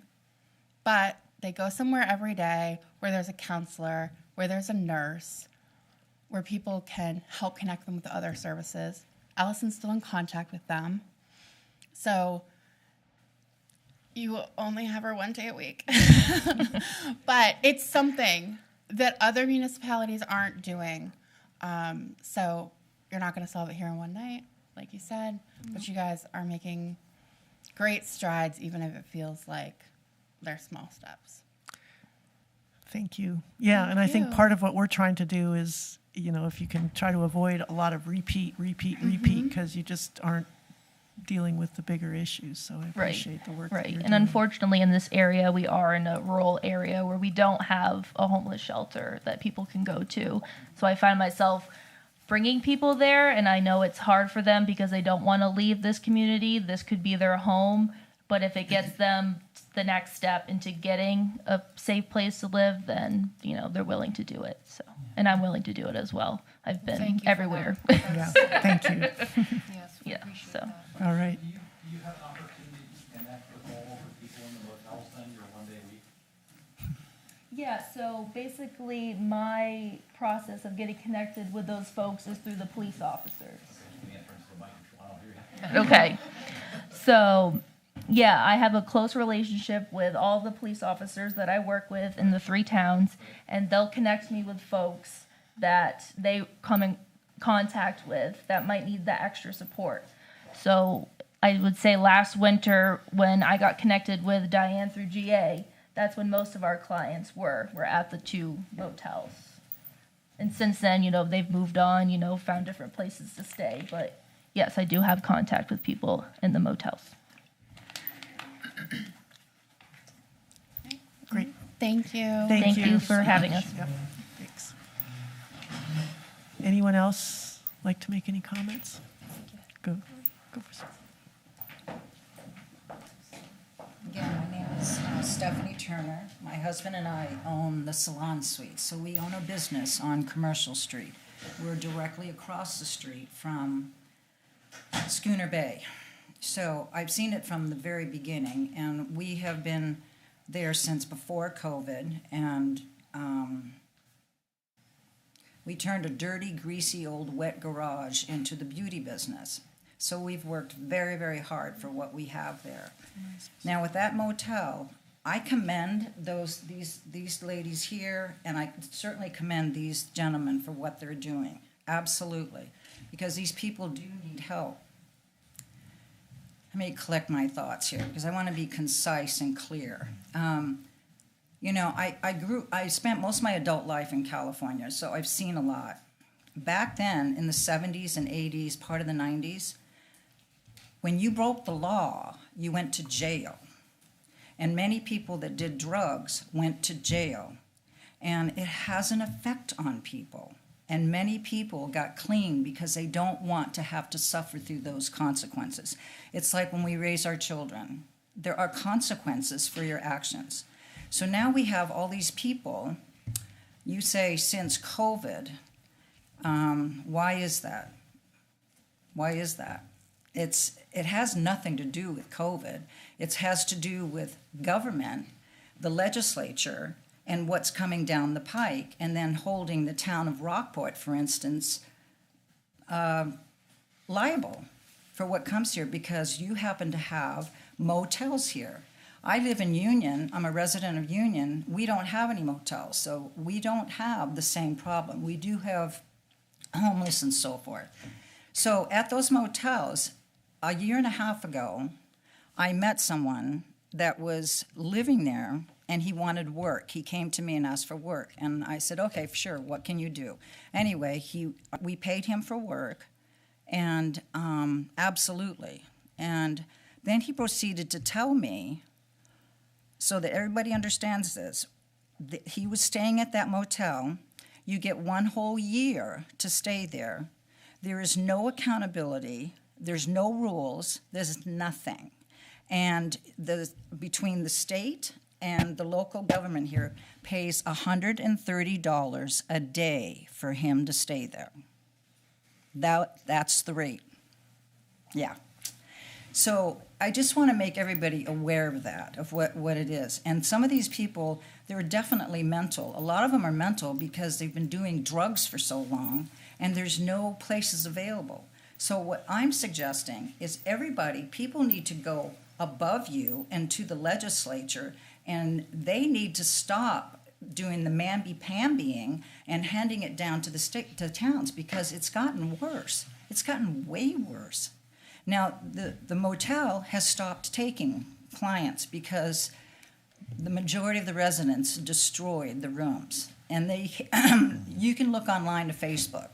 I actually posted on there because I said the good reviews here are bogus. They're definitely bogus. And then there's others that are just cringing because they were normal people that booked from out of state. And I put out a notice. I said, do not stay at this motel unless you are a drug addict and you want to score, because you certainly will be able to here. So since then, that is, you know, that's what's happening. So I appreciate that. I can sort of get the general tenor of your concern. yeah, and I just think want we to all- just, you know, all the people need to be taken care of, but it needs to start at the state level, federal level. Yep. Well, Yeah. We have our two state representatives here, our representative and our senator. And not be, and there has to be accountability and help people that need help, but they have to have accountability. That's all that I'm saying. Okay, thank you. So I have a question, just to clarify. $135 a night, the math doesn't work here. Yeah, so there was a program during COVID that Maine State Housing oversaw, which would fund to that amount for a period of time. I believe that program ended, and I'm looking at Diane because she would probably recall, but I believe it was last fall that they ran out of money. Was it last fall? So Or they 22? stopped taking applications in September of 2022. Okay, so September of 2022. So what happened effectively is there was a period of time through which Maine State Housing was overseeing this program, using federal funds that had come through during COVID. At that point, the rates that were being charged by both Schooner Bay and Rockport Suites was in that neighborhood of $3,900. Okay, the town was not seeing any. That was not going through the town. That wasn't us paying No. 30% of that, Right. and the state paying 70%. Exactly. Bills. Right. through the Emergency Rental Assistance Program. So they were 100% right. reimbursed. At one point, But it attracted investors. What? It attracted investors. The You might hotels. not be surprised that Oh, this the was a good motels. business to Yeah, run a yeah, it was motel good under those business. Okay, I'm- circumstances. So to what ended up happening through that process is that at one point, Maine State Housing informed all those in the program and those presumably who were housing them, money's going to run out. And we saw a stampede unlike any I had ever seen for the GA office. I mean, I think we had 15 applications the first day and probably nearly that much the second day, because they were all transitioning into being off of that previous program and into pursuing general assistance. And of course, they would be unhoused, so where do they go? Luckily, that program continued a little bit longer. They found more funds than they had thought, and so we weren't asked to actually participate with a number of those individuals until the winter. Some moved on, some stayed, but that was the shift. That was really the quantum shift where it went from a state-run program to something that really was felt directly in our office. And of course, that was, before that, we had a modest amount of general assistance. It was the someone who needs their oil tank filled. It was that sort of average general. And when that happened, that in terms of the activity and the direct involvement of the town and GA, that's when the shift happened. So then the program went away, the funding went away from Right. Maine Housing. Right. But the applications kept coming, but we couldn't fund them for $135 a night because we hit the maximum pretty quickly. Right. So. The rates came down. They had 7 nights Yep. max per month, give or take, $135 a night. I think they dropped their They right, dropped they their dropped rates. their rates. They said, now I can't get 3,900. I got to drop my rate down to what's the average? 1,200. Yeah, about 1,200 a month is what we're doing now when we're involved with one of these. So it became less lucrative, which also may have been why the motels no longer want to participate. Right. I So would what are we say so. doing now? Like, if they're not accepting, where does someone go? Like, if Schooner Bay is not accepting the I mean, you still provide them a voucher, or? If they want to stay in the area, most of them, they have to find their own housing, so they usually will move on to a different town, or they'll just go in the woods. Okay. Melissa, did you? Yeah, so most of my questions have been answered because I wondered how it started, you know, with the motels. Did the motel owners come to you? Did the state say, we're gonna fund these people over here? Did the individuals come to you and say, but they're not Rockport residents? So don't you have to be a Rockport resident to get heating assistance? Anybody can come into any town and ask for assistance. Yeah, it's a state program. Considered a resident if they walk into the town office. They're considered. Okay, well, that's one question. Thank you. The other is, I have seen and heard so many stories about the people over there. I don't know if you say that you have been there to visit the motels directly? I don't go in. No, but I mean, they're hanging out on the street, literally on the side of the road. There is a gentleman directly across from that motel that is, watch them in the sewer area, you know where this thing is, 2 or 3 of them smoking a pipe and passing around a jug. And he calls dispatch, and 3 hours later, somebody came. And he was like, you missed them. And when we called several times, I'm not dissing Randy, because Randy's great. We all love him, and he's doing the best job he can. But when they boarded up that house, I watched a guy coming out of that house. After it had been boarded up? After it had been boarded up, because there was this guy who kept walking up and down Beach Hill Road, and we didn't know him. So when he walked by, I was talking to another neighbor right above you, Owen, or behind you, whatever. I was talking to them, and this guy walks by, and I said to the guy, who's that? Never seen him before. And he goes, oh, he walks up and down here all the time. So I backed out my car, and I went up Beach Hill Road, and he had walked to that house, was standing by the road, and I watched the other guy that we always see coming around, coming up from behind the house. And I'm like, I don't know. I think I now have a grandchild that was probably 300 feet, 300 yards maybe from this encampment in the woods on my son's property. And Joe's seen him on his camera. We've had him walking back and forth. The 2 kids, those 2 little kids finding drug paraphernalia. How do we get these motels to go back? First of all, I am not against any of these people with drug issues, mental health issues, and everything else. But the way we're handling it is really wacky. Yeah. And I can understand that. Is it on? Okay. He's And turning I it can on. understand that, but you can't force somebody to get help. Oh, no. Hey, you're preaching to the choir here. I know that. However, it seems to me that if none of those people at the Windjammer come to you at the motel, they're just going to keep hanging out there and running, going back and up and down the road. So how do we get them the help? Just like the old saying, you can bring a horse to water, but you can't make him drink. You Right. can give people the resources. I have transportation. I can bring people But do to they homeless know shelters. that? Yeah, How do they know that? from the police officers. That go to the motel and tell them that? If somebody, explains their situation and they say, oh, let me give you Allison's, contact information. So, Right, so you're right, we can't make them do it. right.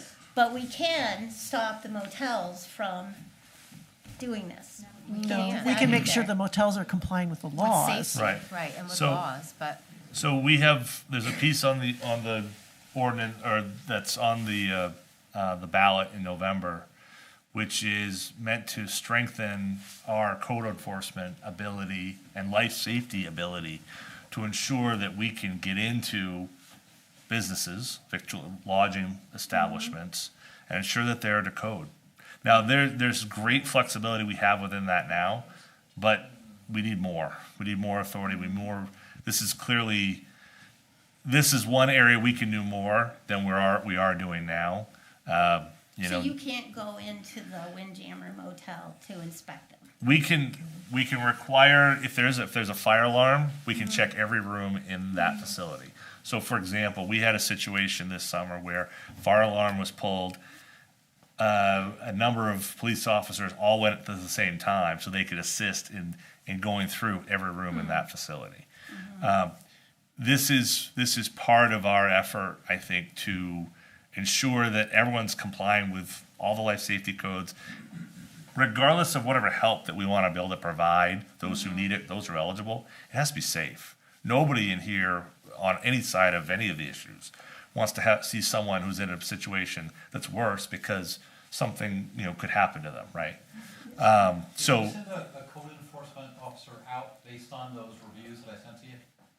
Do we send a code? That said that there were wires hanging out of the wall. And again, you'd have to go verify that yourself, but there was Right. a clear report from people to say that. Well, but Joe, we don't use Yelp to decide where code enforcement violations are not. What we do is certainly we know where the issues are, where they exist, and we're using everything we can to try to hold people to account on a code enforcement basis. I think Ryan's here largely to speak to where this ordinance would go and what we have done to date, but. I don't want to use that phrase, but there's been nothing that's allowed us to say we can shut down someone's operation at this point. You need to have a lot on your plate to be able to do that. So when the alarm was pulled and the fire went, did they find any violations when they did the inspections of the room? So what happens with those? Not on a code sense, but in a police side on the police side of things, so on the legal side of things. A legal side, Right. okay, but not as in a safety violation from No. the code. Okay. No, there weren't any wires at that point were found. Well, my last comment is, there was a lot of discussion a few years ago about, the ball fields and what are we gonna do with the old Rockport Elementary? Yeah. It's the gateway to Rockport. Gotta make it look good. And right next door, you have that Windjammer Motel, where there was a body found a couple of years ago of someone who had been missing for a year. This is, I don't know, how do you not let this happen again? How did these people get in here and start being able to rent out rooms like that? I mean, We can't shut someone who's in business who are complying with the code as they okay, stand. but So that's our issue. it's a really. hotel, right? Right. So you just can rent. I don't know. I Well, don't know Well, the so difference between I think as I was hearing from John, we sort of created a perfect storm Yeah. with good intentions. Right. But for Rockport, it created a real problem for us Right. because we created a situation where two rundown motels all of a sudden looked very attractive to outside investors who came in, milked it for all it was worth Right. during that period of time. Now that money ran out and the town was sort of left having to provide the assistance and support to the people who were sort of just pawns in that system. And I think I'd like Orion to maybe answer some of how the licensing aspect will work, because I'll let you go ahead. I've talked enough. Go ahead. Sure. So the licensing, right now, we don't have any business licensing. There aren't any from the town level. So the lodging and victulers, they'll have to apply for a license. And the select board will approve it and reapprove it year over year. So if there's ever issues that come up, then, the police, fire chief, they can submit a report that there are ongoing issues and make recommendations to not renew the license. And then that would give this select board or town manager that authority to say, you're not gonna operate in Rockport. So this particular issue that we have doesn't happen again. Right. So I read that, and I think that there is a statement in there, a paragraph in there, that says that if the business is either a public nuisance or causing safety concerns, something like that? Is that true? I believe so. Words like that. Okay, so after November 5th, if this ordinance gets approved, would you shut those two motels down, John? Well, first off, they have to make application. Okay. The board has to, you know how this works, Joe. I know. Right? Okay. There has to be November 10th. I'll application. give you 5 days. Five select board members. We'll have to inform there'll have to be a process of where they get grouped into that, and then 5 board members here would have to decide. It's inappropriate for me to say who. It sounds gets like in there and might gets be out. an issue there, though, that we might address if we get this ordinance approved. I think the licensing would allow us to talk about this for every establishment in Rockport. Right. Samoset, Right. all the way down to everyone else. Yep. Treat everyone fairly. so just to the state reps, we need help. We need homeless housing. And there's a perfectly good building right down on Route 1 that got shot down for that. Could house a lot of people in there. Nobody wants it in their backyard, I understand, but, yeah.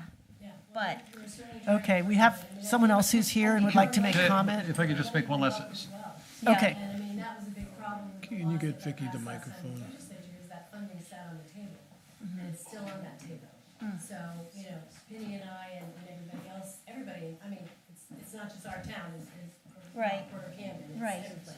oh, So, microphone. oh, sorry. So we need to make sure. So we just need to make sure that that funding gets passed, because I think that that will, I mean, money's not the total answer, but it will certainly help, and even with what you're doing. Is Rockport been getting the training that is supposed to be happening, that was supposed to happen?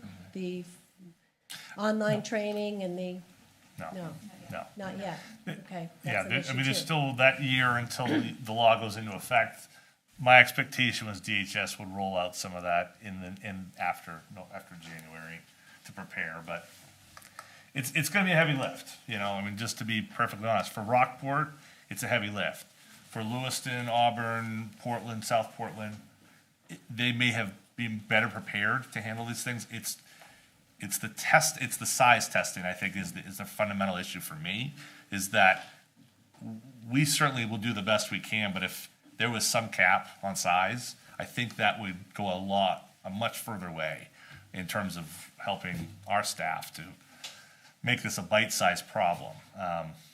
Like you said, it's one part of a whole constellation of issues, and I don't, you know, but that's something of that new law that really makes it a challenge for us. I just want to mention one more thing, as you are, you know, hopefully passing this new ordinance. I think it was the town of, I'm not sure if it was Newcastle but they found a hotel in violation and took away their license. And the guy turned right around and started doing short-term rentals. So, I mean, that's just something to think about too, if these are not community people who own these motels, and anyway, while you're figuring it out, maybe have that in mind. Okay. Thanks, Vic. if I could just, one quick statement. So I've been sitting in the back now, we probably talked about this for an hour now, and my Well, concern we is. have someone who's been so patient with us, who's been dying to talk. Going to get out real quick. Well, my concern is that I'm not hearing a solution. I'm hearing that there's a lot of reasons why we're forced to do this by the state. We're not doing enough locally because we need a solution for our neighborhood. But We I need a don't think we solution. can solve that tonight. We're not- Joe, No, in no, all no. fairness. I know. We're going to be back next month to Right. hear what the solution is. Yeah, well, Okay? we're definitely So working I on things. So understand. let's be fair to our fellow residents. Okay, my name is Jim Turner with my wife. We own the Salon Suites. First thing, you need a buzzer with a time limit so everybody can speak and, okay. As far as, it's great that there's people that want to help people that are in need, but the people that are on the drugs, most of them don't want to help, period. And if they're left unsupervised in a non-structured living environment, they're going to go out there and score again. From the Salon Suites, I watch them go down into the gully and score deals down there. You see the same guys walking up and down the street, dancing in the street, trying to touch the cars, breaking into cars in the Salon Suites back. We've got stylists that are very apprehensive about leaving at night because of the people lurking around. They set up camps out on the trail behind the lower parking lot. So all this, what we're trying to help, we're offering all this stuff. A lot of them don't want it. So at what point instead of addressing the dire circumstances of one person, when that person's actions are affecting so many other people as far as their sense of safety and well-being, at some point you got to do the tough love.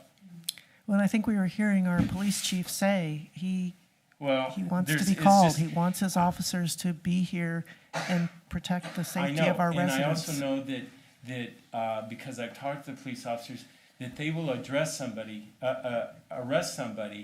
and take them down to the jail, And those people, it's almost like, okay, you're here, bye, you can go home now. And they turn it right around and go right back. And they do the same thing all the time. And that So is there's true, a and lot I- of frustration Yep. with business owners and residents because there's just a few people Yep. that are really, The bad actors and all of this. yes. Yeah. Thank And I think if you read the court news and someone is charged, oftentimes it's dismissed. Oh, yeah. And Well, so the there, district to your attorney. point, there So is that no goes back to the- consequence It needs of. to be the state legislature that says, okay, we can't keep giving this money. We're just throwing it away. And the DA's office has a lot to do with that, don't they? Told us on the site, us and the girls that own the bridal shop, we arrest them, they're out, and sometimes before we even get back to the office or to go out back on patrol. Because, so there's no accountability. When I say years ago, we used to arrest people and they go to jail, you have to stay there for a few days. Yep. It's freaking miserable to be in jail, and that's helps people because it is tough love, and that gets them back. And if you look at the numbers, years ago, people got off of drugs. They don't anymore. Not very many. Very, very few do. Yes, thank you, everyone, for the comments. Anybody else? It's frustrating for all of us, but I haven't, Penny, did you want to say anything on this issue? You've been nice and, nice to listen all night, but haven't heard anything. if you're going to talk, you need to come up to a mic. Another issue that had to do with a specific piece of legislation. Well, LD 1732, is that what you're talking about? I think Vicky was, I missed a chunk of what you said earlier, Vicky. Were you talking about LD 1732? Yeah, Vicky Dudera, State Representative for Camden and Rockport. Yes, I was just saying, I mean, it's a travesty that bill, the way that it got passed, that the mandated stuff got put in there, but that the extra funding up to 90% did not. And while the state has been, funding the 70% all these years, as we all know, the cost of everything keeps going up. It's ridiculous. So that's what's creating such a shortfall in all the towns. So, we need to make sure that we get back and we, get on that committee. And I know that they feel it too, because I spoke to the chair of the committee, the Health and Human Services Committee, that it was just ridiculous that all that money didn't get allocated. So that needs to happen. And that, at least, I know that that's not the only answer. Money isn't, money, but at least that's going to help with what you're saying with your administrator and the tools that you need, and, getting the training up and going. But, Well, Penny? I think one of the downsides of this particular legislation is the DHHS has said they will not only accept, but they will embrace the necessary training for each town and their workers for general assistance. And that might sound good, but that's not why your general assistance people were hired.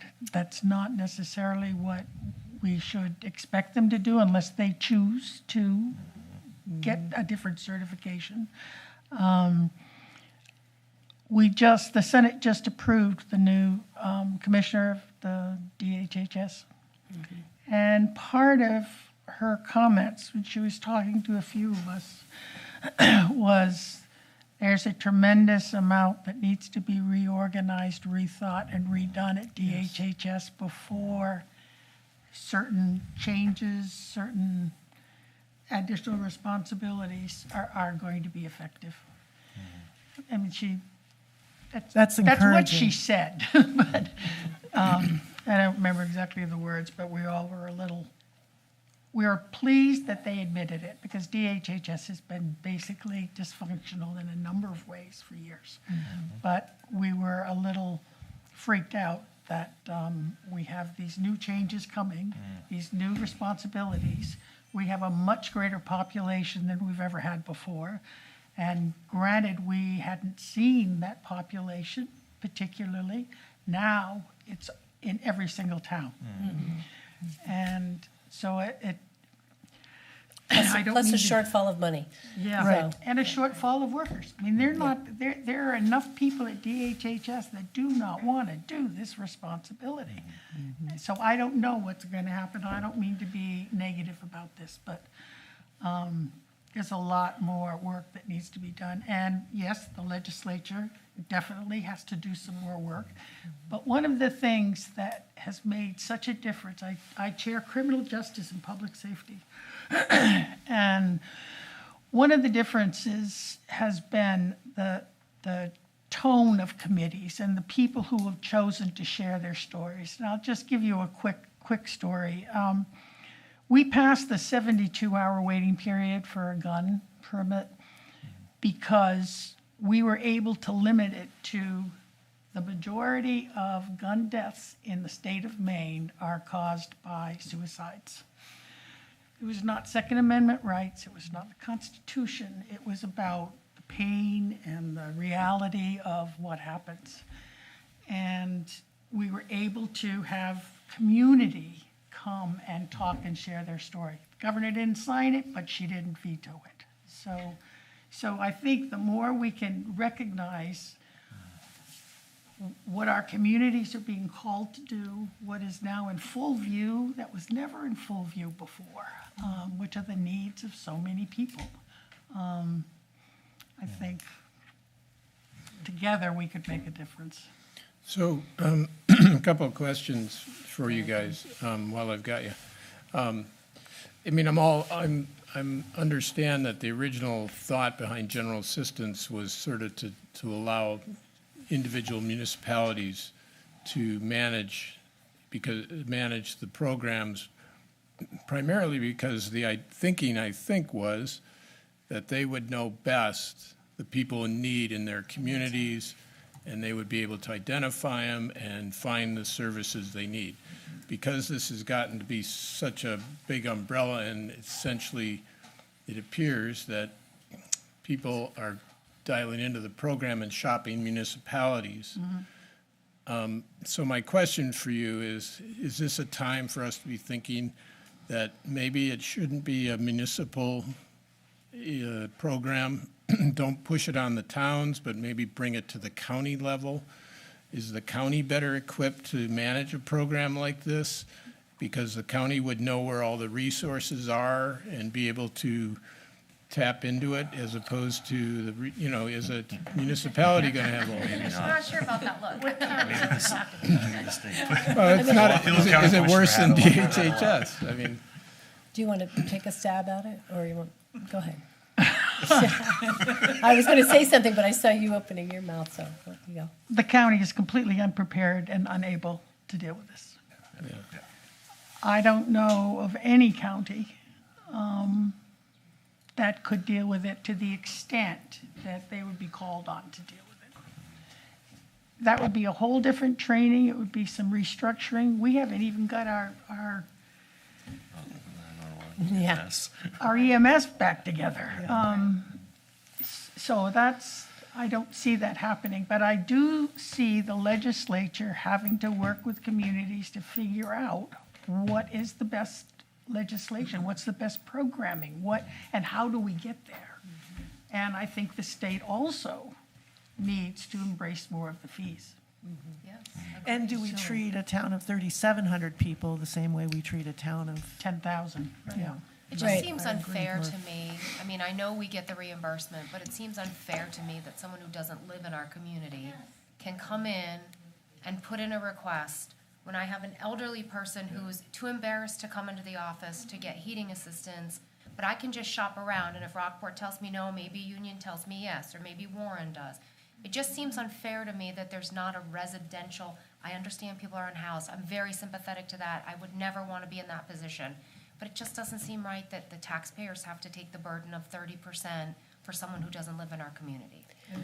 Well, I think has. we have to keep in mind, and this isn't what's happening here, but in southern Maine, what's happening is there are new Mainers coming in, and there's asylum seekers. Right. So I think when you think of it that way, you think, okay, yeah, those people should get some help and be able to get settled but we're not seeing the same thing here, and these are not people who are. I mean, I I shouldn't just paint it That's with a a picture, good- but that's to a me, good it's not distinction, somebody though. fleeing a war-torn country. Right, It's a little bit bitter different. pill to swallow, especially with increased tax bills and everything else that all of us are facing, is that I can just walk in, and because I've walked in, and we put the burden on Diane, who has other responsibilities, to now have to make, to say, okay, you walked in our door, you're now a Rockport resident, and I'll look at your application, and that's difficult for me to Right, swallow. right. And I know in some states, people have to have a job before they can get general That too, assistance. right? I I mean, mean, and that's where one of the few states that don't, and I'm not Right. saying whether that's, but these are good discussions to have and to think Well, about. and I'm glad you're both here, because I think you need to handle it too, because, listen, our residents want answers. I can't give them an answer. I don't have a solution. But we need to make sure everybody is aware that this is a problem. Right. And we're only perpetuating it because we are, listen, we're sympathetic, and we're gonna give you money to stay in a place that probably isn't necessarily safe. But it's the only place that we have in Rockport that's taking something. It's a constant cycle, and I don't Right. know how to break that. But we've got to do something.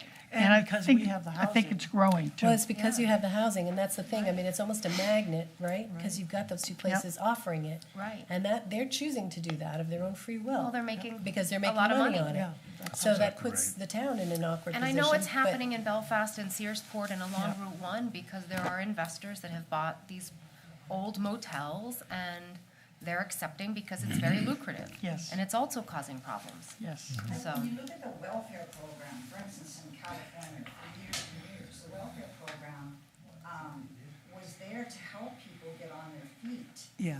Now, if you had children under the age of 5 and you kept having children, yep, you can keep getting more and more money.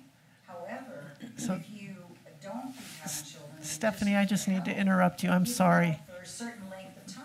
Stephanie, For a certain length of time, Stephanie, you're cut please, off. thank you. We've heard, we have a long agenda tonight, and this is a really tough issue, and we've heard from important, good people. We appreciate both of you being here, our residents with their comments. And it's a big issue. But I think it's important that you push. Yeah, I- and talk I- about it and hear I mean, from, legislators need to accept their responsibility, but the towns that are managing this need to help set the record straight, or the state's not yeah, gonna and to come read up the with new something. legislation that with 4 hours of training, someone's going to be able to manage a exactly. traumatized individual in the appropriate gonna language happen. that they speak is like, oh my gosh. So, All right. Thank you, Thank you. both Yeah, of you. appreciate it. Thank you. Yeah. Thanks for coming, you guys.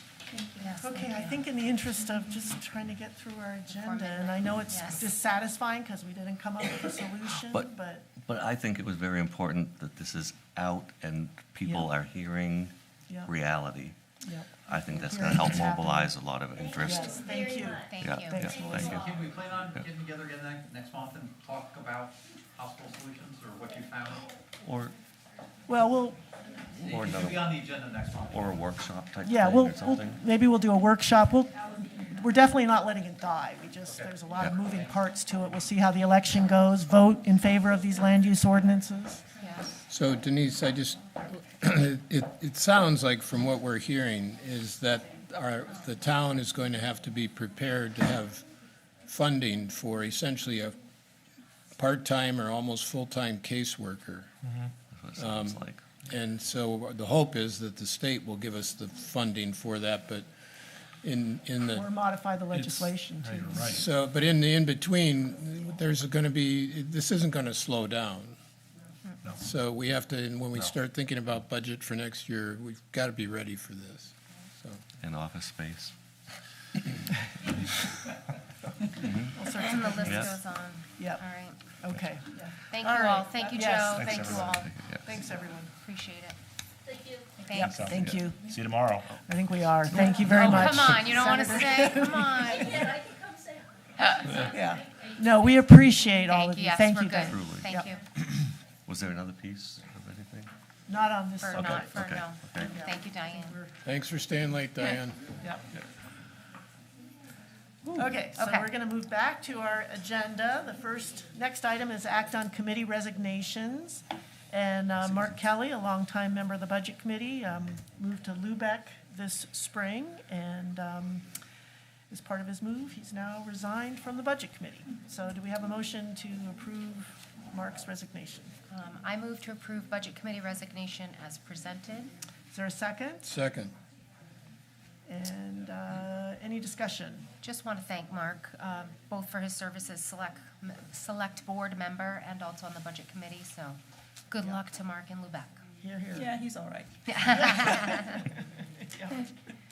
Yep, I think they do record their meetings, so we could see. We can Mark in watch him. I action. watched him actually on one. Yeah, okay. All those in favor? Okay. Next is, we have a replacement for Mark. Because of the way things work with our Budget Committee members are elected, and there was a write-in, there were several write-in candidates, but the next in line write-in candidate, Carl Anderson, is volunteering and enthusiastically wanting to be on the Budget Committee. And I'm assuming we've talked to Mark. We have. Talked to Carl, sorry. Yeah. And Carl is willing. excited to We- join this committee. Okay, there you go. We had talked to Carl in June when we thought maybe Mark would be in right away and just didn't work out. So he's been ready since June and Okay. we were sort of Okay. waiting for Mark. Wait for and Mark's resignation. Away we so go. can- Okay.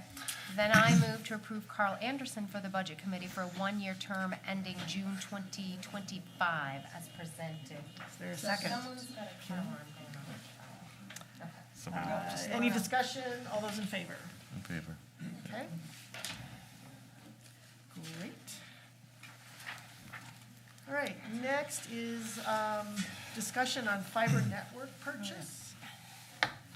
So this, John, do you want to start, or how do you want to? I'll start and then you can take it from the midpoint of.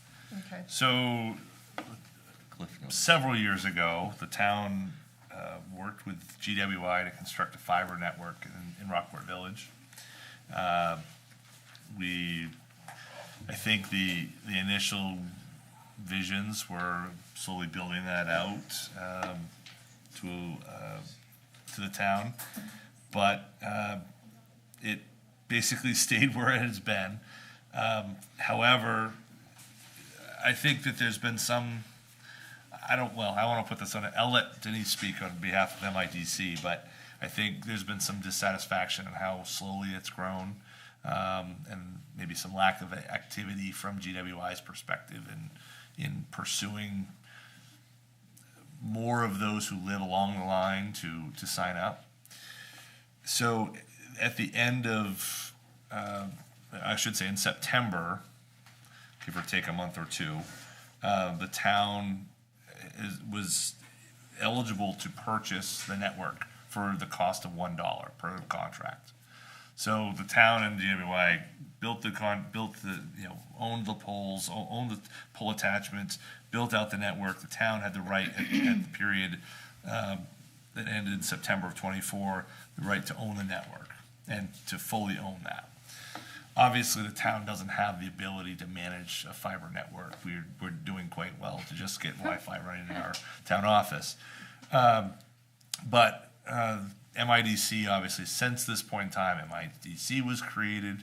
So there's been numerous attempts that MIDC has been working on over the course of the last 3 years. What's MIDC?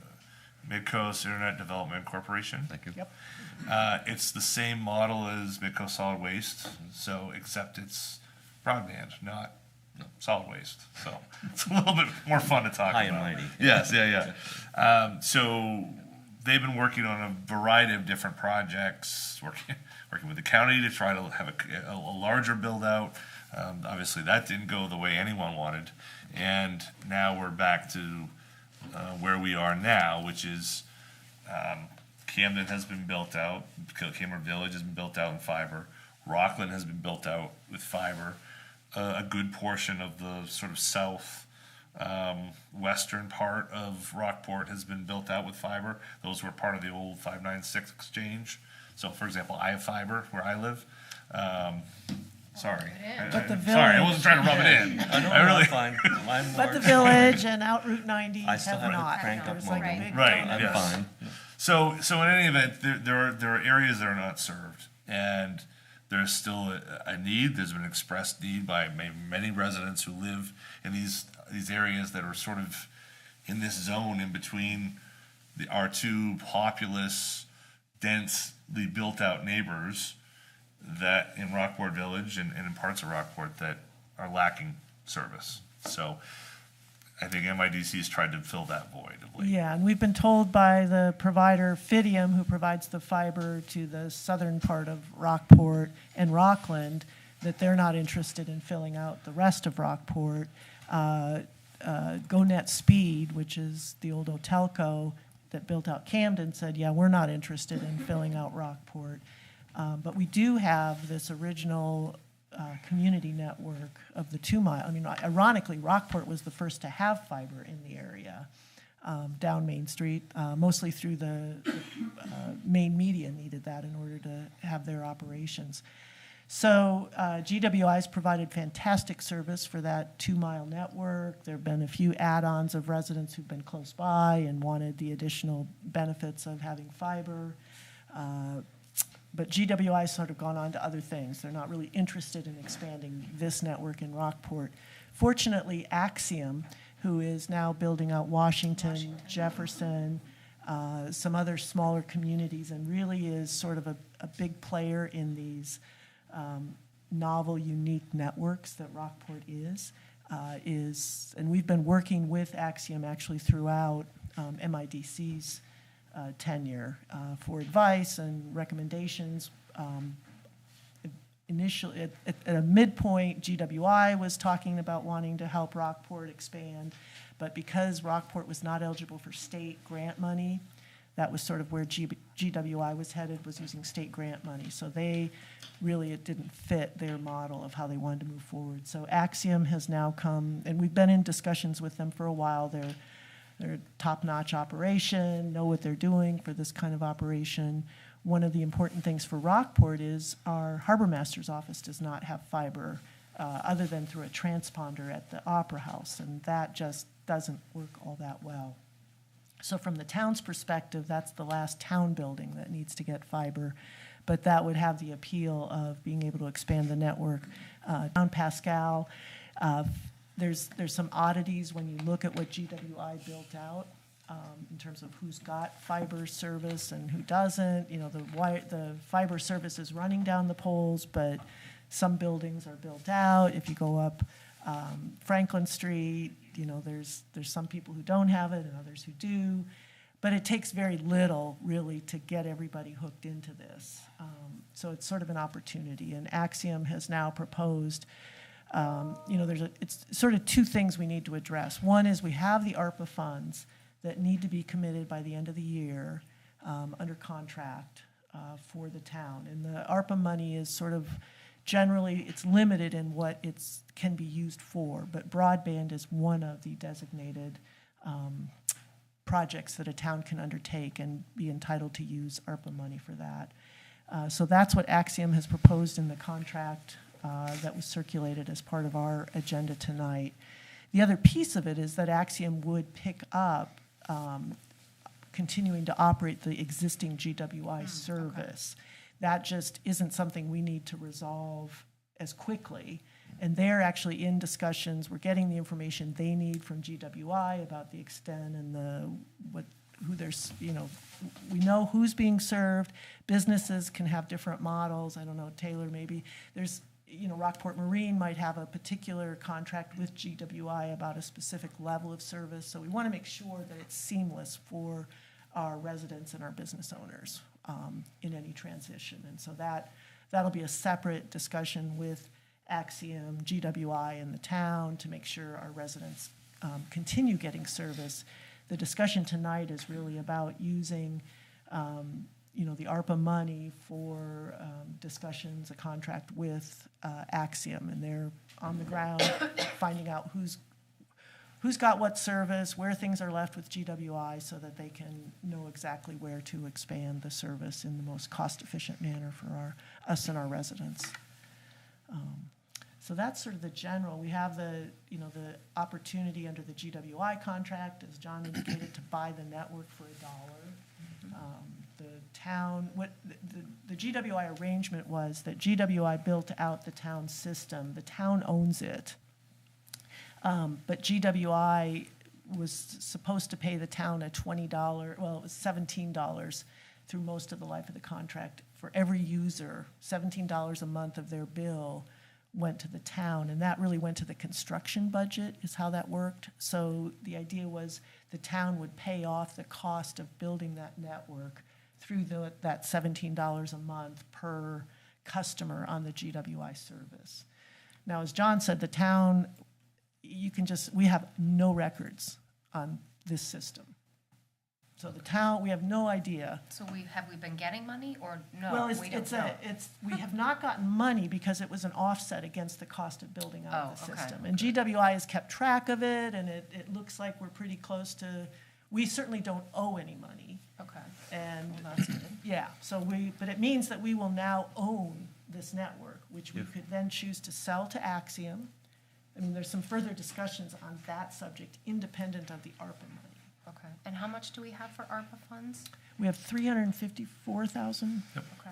And that's what Axiom set this contract up for, $354,000 to. So it would use the ARPA It funds? would use the There ARPA wouldn't be any funds. additional out-of-pocket, so to speak? No, Okay. and there would be, all of this is revenue generating. I mean, Yeah. all these people, the minute it shifts over to Axiom, they're getting revenue from the Right. users Mhm. and on the town network. So then there would be a cost sharing with the town at that point. So it can be additional revenue being generated that could be used to continue to build out the fiber network. Okay, so the $1, if we don't, I mean, this is a technical thing. If we didn't do it, we wouldn't have the responsibility yet of maintaining it, is that it? But as soon as we do the $1, then we have to make sure we have a system set up for maintaining it and doing it, which is what the. We'll have to be in what the- discussions with GWI. GWI is a really good company. They're not gonna just drop it and. But I mean, but technically, once the $1 thing is done, we just have to make sure we've got Axios or We whoever want else in line. Axiom, yeah. And Axiom, the folks at Axiom and the folks at GWI work together all the time throughout the state, and they're good friends. I mean, there's a good working relationship. So it will be. My experience so far with Axiom in Washington has been favorable. I mean, we're not hooked in yet, but they've been very responsive, and I know they've worked really well with the town to provide that service. So, I mean, I think we probably should do a little due diligence just to talk to Washington, because they're full scale. Yeah. You know, they are getting everybody hooked and ready to go, but you know, we might just want to talk to some of the people that have been leading that to see what their experience has been. But my understanding is that they have had very good experience in getting that rolled out to the entire town. Yep. Good idea. We'll do that. John? Excuse me, John. I have a few questions. So in this agreement, can we make sure we have the access to the customer records or some ability to audit? To make sure that we're not Yep. sitting there going, we have no idea? Well, and the reason That's we don't like- have any ideas is because we didn't keep our own records. I Right, but agree. We definitely need to. make really, sure. there should be some sort of a regular reporting and give us a list and, Yep. I mean, especially if we're getting some part of that, essentially a royalty, even though it's going towards construction or whatever. 100%. So, to be clear, the town is not paying for fiber service for individual residents on their current network. I just want to make sure we're all That's right. seeing Yeah. this clearly. Yeah. So what this is it's getting the ability to make a drop to a residence. Yeah. The drop is going to be paid for, it'll be like a hookup fee that's negotiated between Axiom and the homeowner or business. And then there's a subscriber fee. And is there any control on our part in terms of making sure that they keep the price points down to That where, will be a part of when we get in. where Yes. it's more, because I'm kind of wondering, why haven't people, bought onto GWI? And when I looked at it last time I did, it was just too pricey. It's $54.95. Well, that's news on me, so they aren't That's- doing a very that's- good job of advertising Well, no, it. GWI's done as much as I appreciate a lot of good things about GWI, they did a terrible job of marketing Well, the fiber service in Rockport. I'm on the board of the Midcoast Internet Development Corporation, and I didn't know that, so there you go. And I will say Um, Axiom's rates in Washington are significantly less than the communication. All right, well- The name is escaping me for pretty much twice the service from Consolidated, so it's Okay. significantly less. So- Yeah, they're very consumer friendly. I'm correct to assume that the town will own everything this company built? Yep. There's no question that everything they invest in it is. Yeah, you know, and the our only property. issue that will come back to us if we wanted to is that there may come a time where in order for Axiom to say fully build out, they need more investors to be engaged, to pay, to get like all the way out 90 and wherever the holes are. Down and- Spear Street. Yeah. Is that far away? Yeah, okay. Listen, we could sign up I some sort of feel like customers we could tonight. string it ourselves. That's There might be a point where Axiom, in order to attract the investor money to finish building out Rockport, would want to purchase from us the fiber network. And then that's especially where we would want control over the prices. You know, I mean, it's a future. Right. Well, or discussion. there's some other ways you could work that too, Yep. to where we could create some subsidy to, you know. Yeah, lots of opportunities there. So, a couple more questions, Denise, just contract speak here. The payment, in the payment section, it says Rockport shall retain the final 10%, et cetera, you know, upon acceptance of the work completion. But then the very next paragraph, it says, final payment shall be made 30 days after the acceptance of completion of work. So, Yeah, and this is a preliminary, I mean, it is a draft contract, so it's good to bring up these things. yeah, it just feels like that there's a little bit of contradiction in those two paragraphs, so you might want Okay, to just take a look look at at it. And it didn't have I didn't see any kind of a map or anything like that, so you know, it just has a blank page. Yeah, and I Map, think map we here, got some of that you know, so- later today. I John just sent an just email sent to you guys because it something, didn't come Yeah. through earlier, so, They're little tiny pictures. There's tiny. They're not- really tiny. yeah. You'd Okay. need like a magnifying Well, glass. you know, again, if That. we want this to be a big part of our economic development profile going forward, probably, and so we should have that map on the town website somewhere. We should be reminding people that they can be part of this. It's a great reason to live in Rockport. And it's gonna be even greater when more people get onto it. So those are my questions. Okay. Other Are you taking questions? public comment? So we No. do this for a Go back to your dollar, buy booth. our equipment back, GWI customers and become Axiom customers? But we That's haven't, the plan. that's tonight, that's the plan, yeah. Okay. Add that to your list of I mean, things you gotta do. yeah, town would be in the same. Yeah. Is it, can the public comment on this? Why not, Jeff? Okay, sorry.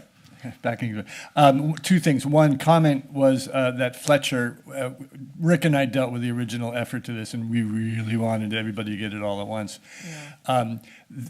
His point of view as CEO of GWI was, it doesn't cost me anything to give these guys a huge, a gigabit than it does to give them anything. So he was a real leader in that. So I put a lot of trust in that.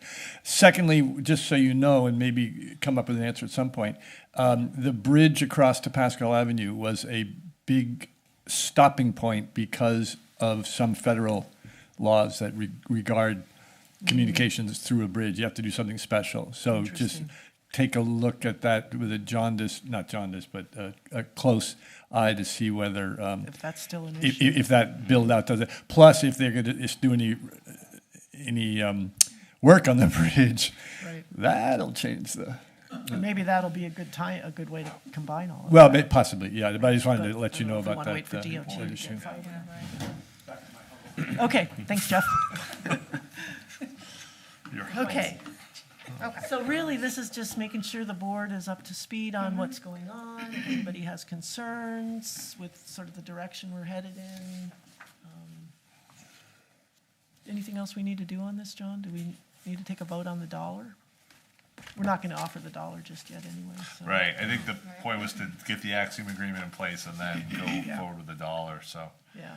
I think So we'll fine tune things on the contract and have that next month for, Sounds good. okay. All right, let's move right along here. There's no agenda in that set. Where did my, let's get Agenda? agenda? Oh. I have the minutes, but they don't have an agenda with them. Hold on. I got it. Kim passed hers over to me. Okay, next, wow. Update from, okay, so we need to move into exit. wastewater Yes. commissioners. Last but not least. Hold on, we need Yes. to exit. The most meeting. patient people in the world, thank you. Honestly, Okay, hold on. gold stars. Okay. So, I move to exit regular session to enter as wastewater commissioners. We have a second. Second. Kim, Well- any discussion? Is what he wants to say to us as select board members, though? I think it's wastewater commissioners. I think It's on the under that agenda agenda, as wastewater task force. it's fine. I mean, we're gonna hear it. Yeah. I You can put appreciate you can put both yours on. I'll Yes. do one hat. Two hats. One. All those in favor? Okay. Okay. So, we're doing that at, okay. All right, update from wastewater advisory task force. Taylor?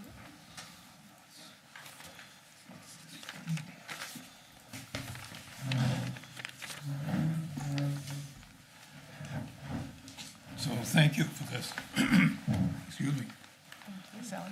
So Sally Cook and I are members of the group that's advising the select board on wastewater issues. So I thought we'd give you sort of a quick update of where we are now and what we've been doing.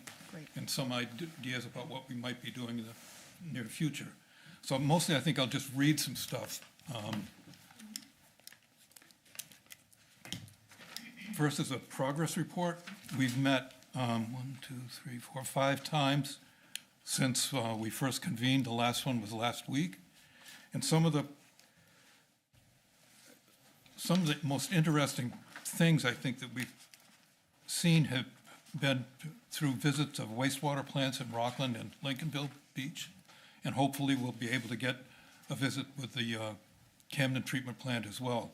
But some of the things that I learned that were new to me from those visits are this. A lot of this is from the Rockland system. Terry Pinto, the longtime manager there, was quite open about the workings of the system, and the visits were surprisingly enjoyable. But he said, you should go visit a wastewater plant. It's remarkable. Yeah, we It have. really is. Actually, some of us have. Jeez. But anyway, and this may all be obvious to you, but most of it was new to me. He says wastewater treatment plants are expensive to maintain and are a 24/7 commitment to the town. He says there is value in receiving towns accepting wastewater from a neighboring town, and the neighboring town should recognize that reality in its contributions and/or rates. In other words, there's value in, not having a sewage treatment plant in town if there's one in a nearby town. Rockland is interested in managing those parts of Rockport's wastewater delivery system that is sending flows to Rockland. So that's something that I think this committee will look into a little bit further, possibly with Camden as well. Taylor, can I just, when they say managing, do you mean like take over management of our pump stations and ours? Yes, that's exactly right. Of that section. Yeah, only of the section. Only that of would the go to section that Rockland. goes to Rockland. Darn, I was ready to turn it all over. And the logic behind that is pretty sound, because each town already has full-time staff doing that on their system. So economies of scale, it would be more cost-effective for them, Yeah, in definitely theory interesting. anyway. Well, I think we would get a proposal from them that you could evaluate. Yeah. All right. Towns can also issue a bond to pay for reserve wastewater capacity. In other words, we could theoretically float a bond to help a neighboring town for capital costs for their systems. And this is something Terry's told you? Yes. Yep. And we would be looking to verify all of this stuff as well, but this is where we're at the moment. Yeah, no, that's great. That's great. He says existing users of a wastewater system should not pay for expansions of the system. In other words, existing users would not benefit from the expansion, so why should they be expected to pay for it? I think that's the rationale behind it. Developers and users of an expansion should pay for the extensions. Property owners affected by an expansion should be canvassed for their opinions of it. Opt-out options should be available to affected property owners. So if they should choose that, their property values would remain static, while opt-in owners would see their values increase as a result of a wastewater connection. And it's his opinion that this approach would support TIF funding. I'm not quite sure I fully understand that statement, but nonetheless he said that.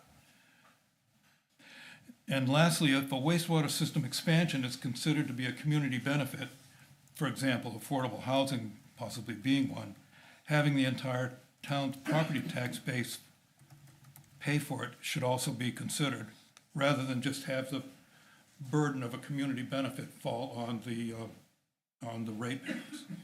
And is that what Rockland does? All taxpayers pay for their I sewer believe system? that's the case, yes. The other thing I'm learning about this is wastewater. Actually, no, the users pay in Rockland. The difference is most of the residents of Rockland are on the sewer system. They don't have. Yeah, so non-users. it's a matter of, there's not many more places to go for sewer Yeah. in Rockland. So it's easier to do that because maybe you're not talking about completely different groups of people. I don't know. I think the point might still be worth, having a discussion about because, again, all our conversations with the comp plan and everything, and, we're saying it's good for the town, it's good for taxes, it's good for everybody. Sure, I was just And, trying to get clarification. Yeah, I think that's what the point is that Taylor's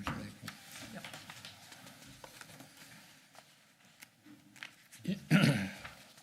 So an encouraging thing was the joint meeting between the two select boards a couple weeks ago. Best wishes for resolving stuff. I mean, that seemed very hopeful, and we're all hoping that. Us too. Yeah. It's a great start, though. I mean, Yeah. right? It's great. It's the first time we've been able to sit down and have that conversation. So I think Agreed. that's a great start. So, a few things that we'll be considering or be looking at. One would be to research capital funding options to help Rockport contribute to capital investment needs with existing in Rockland and Camden systems. That's something I'd be curious to see how that plays out. It occurs to us to assess the results of the 20-year wastewater extension from Route 1 to the high school, in other words, the existing line. What percentage of existing homeowners have connected? And how many new homes and businesses have been established in that stretch of road in the last 20 years? We're hoping to utilize ARPA funding. Taylor, if I could jump in. And your reason for wanting to do that would be to get a more, some more actual history of having put in an extension and what it might hold for an extension out Route 90 to Route 17. To better inform anything that we might do out Route 90. Yep. And part of that would be to utilize ARPA funding for a survey on the potential wastewater extension on Route 90 to Route 17 to determine the impact on existing properties. Would they opt in and by when? What might be the barriers to opting in, and develop realistic projections on growth with timeline? In other words, how many hookups in year 1 through year 30? And to propose an equitable financing structure, i.e. who pays for wastewater expansions and/or capital improvements, and potential funding vehicles such as TIF districts and other grants. And here, Taylor, you're talking about we've got the 1 million, but we've only found a home for whatever it is, 800 and change. Right, there's other funds. Could we take that other funds and apply it towards what he's talking about here? So it's the which is DEP ARPA money. Yes. Yeah. And survey the existing property owners Yeah. to get their opinions. You know, really go door to door and, you know, Yes. down every little road and really see Yeah. what's there. And, well, I talked about Rockland and Camden managing our system, but finally, to research resources to identify best practices from all the above issues and case studies for a municipal utility district. I mean, I think that's where our committee would ultimately like to head. My guess is that's a multi-year effort. But anyway, that's what we think, and Great. hopefully we can get a shorter-term solution in the meantime. Yeah. And what would you like from the wastewater commissioners to come away with here, Taylor, tonight? Well,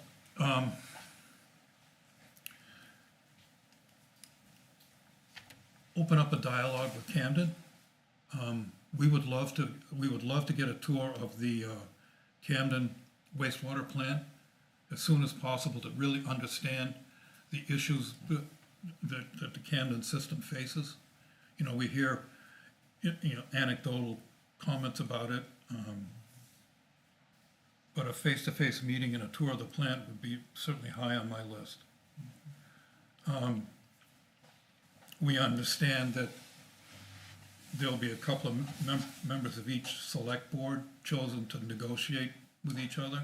We're hoping John would be one of the members because he's, you know, he along with Michael are liaisons to our committee. Time is short, and having a direct contact with the select board through this negotiation would be helpful for us. So we're hopeful that that might happen. And then lastly, what can we do that helps you? Yeah. So if there are some things Yeah, that we'll you would like definitely us to be- be doing, by all means, please let us know. Yeah, and the kinds of things you've already been talking about, if you've got a Yeah. way to go and find out more about some of these things, that could be very helpful. And I think what you're saying in this report, Taylor, is that the original mission of the committee was, you know, based on the warrant, was to look at trying to negotiate, you know, basically get into a conversation, a dialogue with Camden, but that's now been essentially, you know, Taken care of, yeah. pushed over to back onto the select board because that was the wishes of what we heard in our joint meeting. And so I think what the committee, what the conversation in the committee is, okay, how can we complement that, you know, support it, you know, and ensure its success. Yep. So I think that's why the bullet list is here. So I understand it, Taylor. I'm not trying to put words in your mouth. It sounds like I am, though. That's fine. Happy to have you do that. Yeah, you're not really, you're saying the same things, so that's good. Well, great. Thank you so much. Okay, thank Yeah, you. Thanks for all the good work. Thanks for sticking it out for so Yeah, I long know, I today. feel, Yeah. Yeah, our that was, meeting's a little shorter Oh, recently, but I tonight's know. is gonna be a long one. Yeah. Yeah, went around to get here. All right, So and now if- we move into executive session. Okay, so I need to make a motion to leave wastewater commissioners and enter into executive. And it's executive session of wastewater commissioners? Oh, Is that how I it's don't know. Is styled that on what our it is? agenda? Or is there such a thing? I don't know. Yes. Yeah, it This is. is like Yes. advanced Executive town session of meeting. wastewater. Yeah. So we're still in So we're wastewater. still in wastewater, Yes. but we We're need gonna- to move into executive. So- Yeah. Am I on the agenda tonight, or am I? No, you're not. So I'm just sitting here for. You're just keeping us company. I'm addressing my issue, because I have been trying to get. I understand. For a long, long time. Yeah, So and we're- when would that be? Well, we're still gathering data, not on just your situation, but the equivalent unit. Well, we've got main water, we've got a lot of sources, I believe it. have one simple house, and Yes. I have one water meter, and I've been charged for two for a really long time, unfairly. And I've had liens put on my property repetitively. So I've been keeping up with these two bills that are very big and constantly increasing and completely not proper.